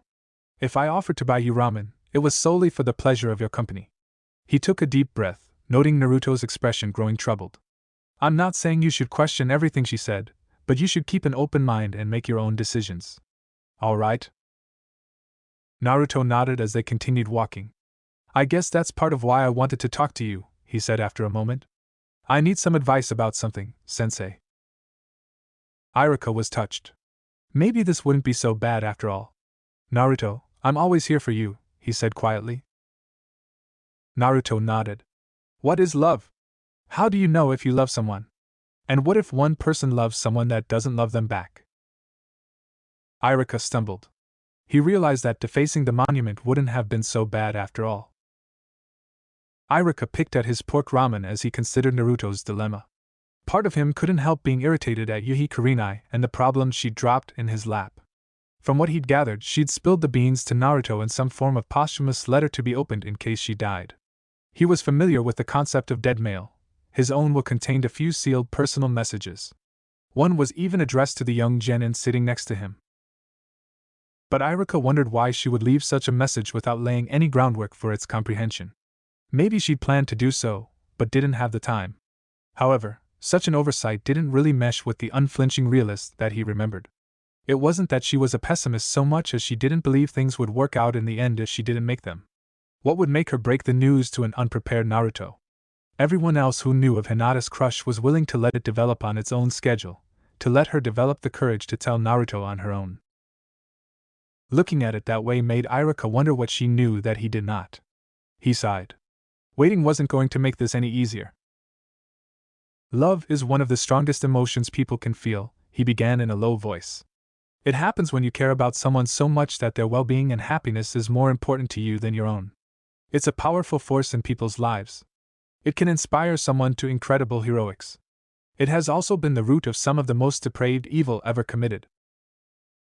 Iruka realized that he'd fallen into his lecturing cadence, but for once Naruto seemed totally focused on his words. As for how you know, it comes down to the definition I gave you. If you had to make a decision that would make you miserable, but would lead to her happiness, would you do it? I think so, Naruto mumbled. You need to know, Naruto, Iruka reminded him gently. Say her family was relocating to Suna. Would you tell her to go with them, or ask her to stay in Konoha, even if you knew she would miss them? I don't think she'd want to go with them, Naruto replied. The certainty in his voice resounded with other things the Chunin had heard, or guessed. It was leading him to some unpleasant places. Assume she gets along with them better, Iruka suggested, and you know she would miss her sister horribly if they were parted. Naruto stared off into space, his miso ramen cooling. Suna is an ally again, so it's not likely we'd ever have to fight, he said slowly. Iruka was impressed that he'd considered that for a hypothetical exercise. I guess I could send a message to Gaara, ask him if he and his brother and sister could watch out for her, he said slowly. Naruto's face was slowly crumpling into a study in misery, and Iruka was ashamed to realize he was a little shocked. I guess I'd tell her to go be with her family, the boy concluded. Iruka looked down at his food. He honestly hadn't thought Naruto capable of that depth of feeling. Clearly his former student was growing up faster than he'd realized. Well, it's a good thing that's not the case, he reminded his friend. Because if that's true, then you do have some deep feelings for her. But there's all kinds of love, Naruto. There's different kinds? The genin asked, clearly dismayed. Iruka nodded and took a bite of his cooling ramen. Don't you think a mother can love her child? Do you think that's the same kind of love she feels for her husband? Naruto shook his head. No, but this is more complicated than I thought. That's all right, Naruto, Iruka assured him. I think you've already done the hard part. You do remember the special seminar you attended with the other boys in your class? Naruto nodded, visibly shuddering. Good, Iruka said quickly. He gave a small grin. If I told the Hokage you'd forgotten, she would likely send you to refresher training. I wonder if that's something she'd assign to her junior apprentice? Naruto's face turned crimson, and he shot Iruka with a look of pure betrayal. All right, Iruka replied calmly, so you do know she's a girl. Do you find her attractive? Naruto slowly nodded, still silent. Iruka frowned. What do you find most physically attractive about her? Take your time, and don't be crude, he warned.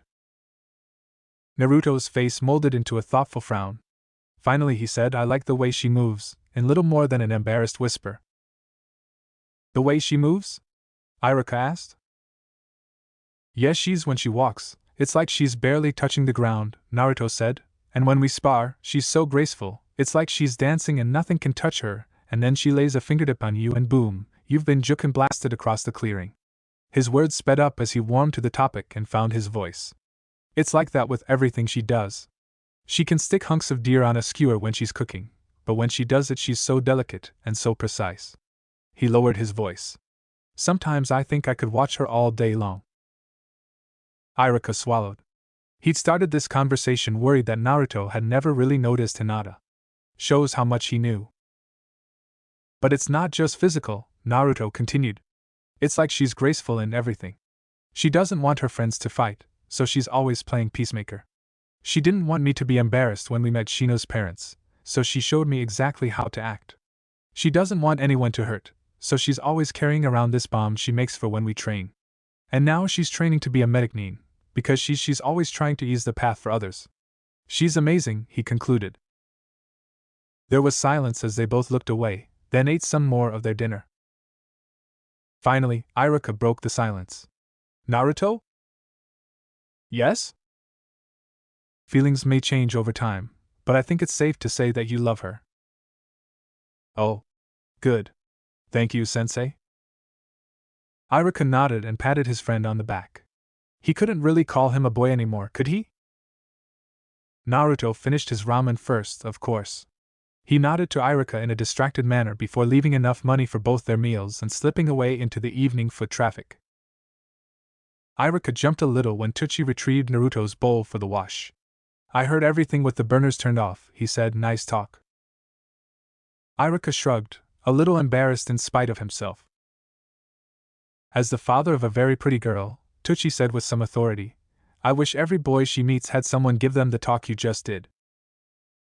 Iruka didn't even try to stop the pleased flush that rose up his neck. Shino wasn't surprised to see his teammate lingering near the boundary of the Aburane complex. He knew that Naruto was not on the mission rotation since his return, ostensibly so he could refamiliarize himself with Konoha and any changes that may have occurred in his absence. It was also entirely possible that his new teacher was in need of prolonged downtime after a sustained interval of intensive instruction. If that meant Naruto had the opportunity to greet former comrades while Jiraiya went on a bender, he was not one to judge. His mother was more than up to the task. However, he had already spoken to Naruto at length the evening of his first day back. He had also witnessed a green blur that answered to the name Naruto during Guy's morning training sessions. Those facts left him unsure as to why his teammate would seek him out at this point in time. Naruto, he greeted his teammate. Hey Shino, the blonde replied in an unusually subdued tone. Can we talk for a minute? I was assigned to Team 10 today, Shino said, so I am not in immediate need of sustenance or rest. His temporary teammates complained bitterly about Asuma becoming a slave driver after the Chunin exams. Shino, having experienced the madness of Guy, begged to differ. Naruto nodded, but Shino doubted he had fully processed the words. Something of serious import seemed to be occupying his comrade's mind. I've been doing some thinking, Naruto began. An admirable occupation, Shino remarked in what he hoped was an encouraging manner. About Hinata, Naruto clarified and Shino went very still. I am pretty sure I like her. Like? Shino asked. What is not to like? She is a skilled kunoichi with an extremely pleasant demeanor. Her training in medical ninjutsu will make her an extremely valuable comrade to have. No, Naruto interrupted, waving his hands, not like that. I mean, yes, she's awesome, and I know she's been working hard and… Then how do you mean it? Shino asked, interrupting him back. I am pretty sure I love her, Naruto said, looking down. Shino wondered if he was expecting some sort of approbation. I see. How do you intend to make use of this revelation? I'm not sure, Naruto admitted. You're not mad? Why would I be angry? Shino asked. Well, I didn't know if maybe you liked her too, Naruto explained, shrugging his shoulders defensively. While I hold our teammate in high esteem, and value her contributions to the group as a whole, I am not given toward fruitless pursuits, Shino replied. Fruitless? Naruto asked, clearly confused. Are you aware of her feelings toward you? Shino asked carefully. Naruto blushed and nodded. I was aware of her preference from the start, Shino said. As such, while I valued the friendship that developed, I knew that desiring anything more from her would be a hopeless endeavor. You knew? Naruto asked. Naruto, I am fairly certain that everyone in our academy class knew, he clarified. You all knew? Naruto gasped. Why didn't anyone tell me? Most did not feel it was their place, Shino explained. Or they hoped Hinata would overcome her shyness enough to be able to tell you herself. Her feelings seemed to be fairly obvious, so many took it as proof that you were extremely clueless or simply did not care. I have since concluded it was more the former than the latter. Naruto sighed. Shino, I grew up alone. I had to have Iruka-sensei explain to me, just now, how to tell if I liked her that way. Shino paused as he considered this. That is not something I had fully realized the ramifications of, relevant to this situation. I can only offer that myself, like many others, hesitated to intervene because we feared to make an already uncomfortable situation worse. Naruto cocked his head. You were worried about Hinata getting hurt? I guess I can understand that. So are we cool? Shino nodded, and felt the tightness in his shoulders relax. He had not even registered tensing up during this conversation, which he found odd. What are your plans going forward? He asked. Well, I need to talk to Hinata, Naruto said. Things have been messed up long enough because no one was talking. That needs to stop. Shino nodded. I think she will be pleased with this course of action. Tsunade leaned back in her chair as all of the active Jonin-sensei filed into the conference room. They were quiet, for the most part, so word had probably spread that this was going to be a serious meeting. When they were all in, the door shut. Tsunade stood as Jiraiya activated the room's security seals. Jonin, she began, we have a rare opportunity before us. The Reikage has extended a personal invitation for Konoha to attend the Kumo Chunin exams in 2 weeks. His offer is phrased as an offer to foster good relations after our own examinations were disrupted, but we think his primary objective is first-hand observation of our new crop of genin. Then why give him a peek? Kakashi drawled, not looking up from his book. His legendary tardiness was in steep decline after the last Chunin exam, and Tsunade knew when to pick her battles. At least his bad habits weren't interfering with training his team anymore. Her reports indicated the last Uchiha was also training on his own at an almost obsessive pace, but he wasn't completely leaving his teammates in the dust anymore. Deterrence, Tsunade replied with a smirk, and marketing. Kumo's best clients will be watching the finals. If our genin can make a strong showing, we can set the tone for interactions between Konoha and Kumo for the next decade. Won't the Reikage know this? Asuma asked, frowning. I've heard he's kind of a musclehead, but I've never heard him described as stupid. Our best psychological assessment, Nara Shikaku replied, indicates that he's more comfortable with known threats. He'd rather hand us a potential advantage if it reduces the chance of us blindsiding him in the future. That said, Tsunade continued, we need to make the most of this opportunity. I want every Jonin-sensei to think long and hard. Do not nominate your team as a learning experience for them. Your teams did well in the last exam, but we want to make a show of strength. I only want teams that you honestly think can dominate the opposition. My brats are ready, Kakashi said. We'd have to lock them up if they found out they weren't going. I think Team Asuma will sit this one out, Saratobi Asuma said. They're not all quite where I'd like them to be.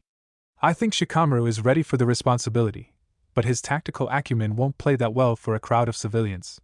Shinobi would see too much. Tsunade nodded, ignoring the small sigh of relief she heard from Shikaku's direction.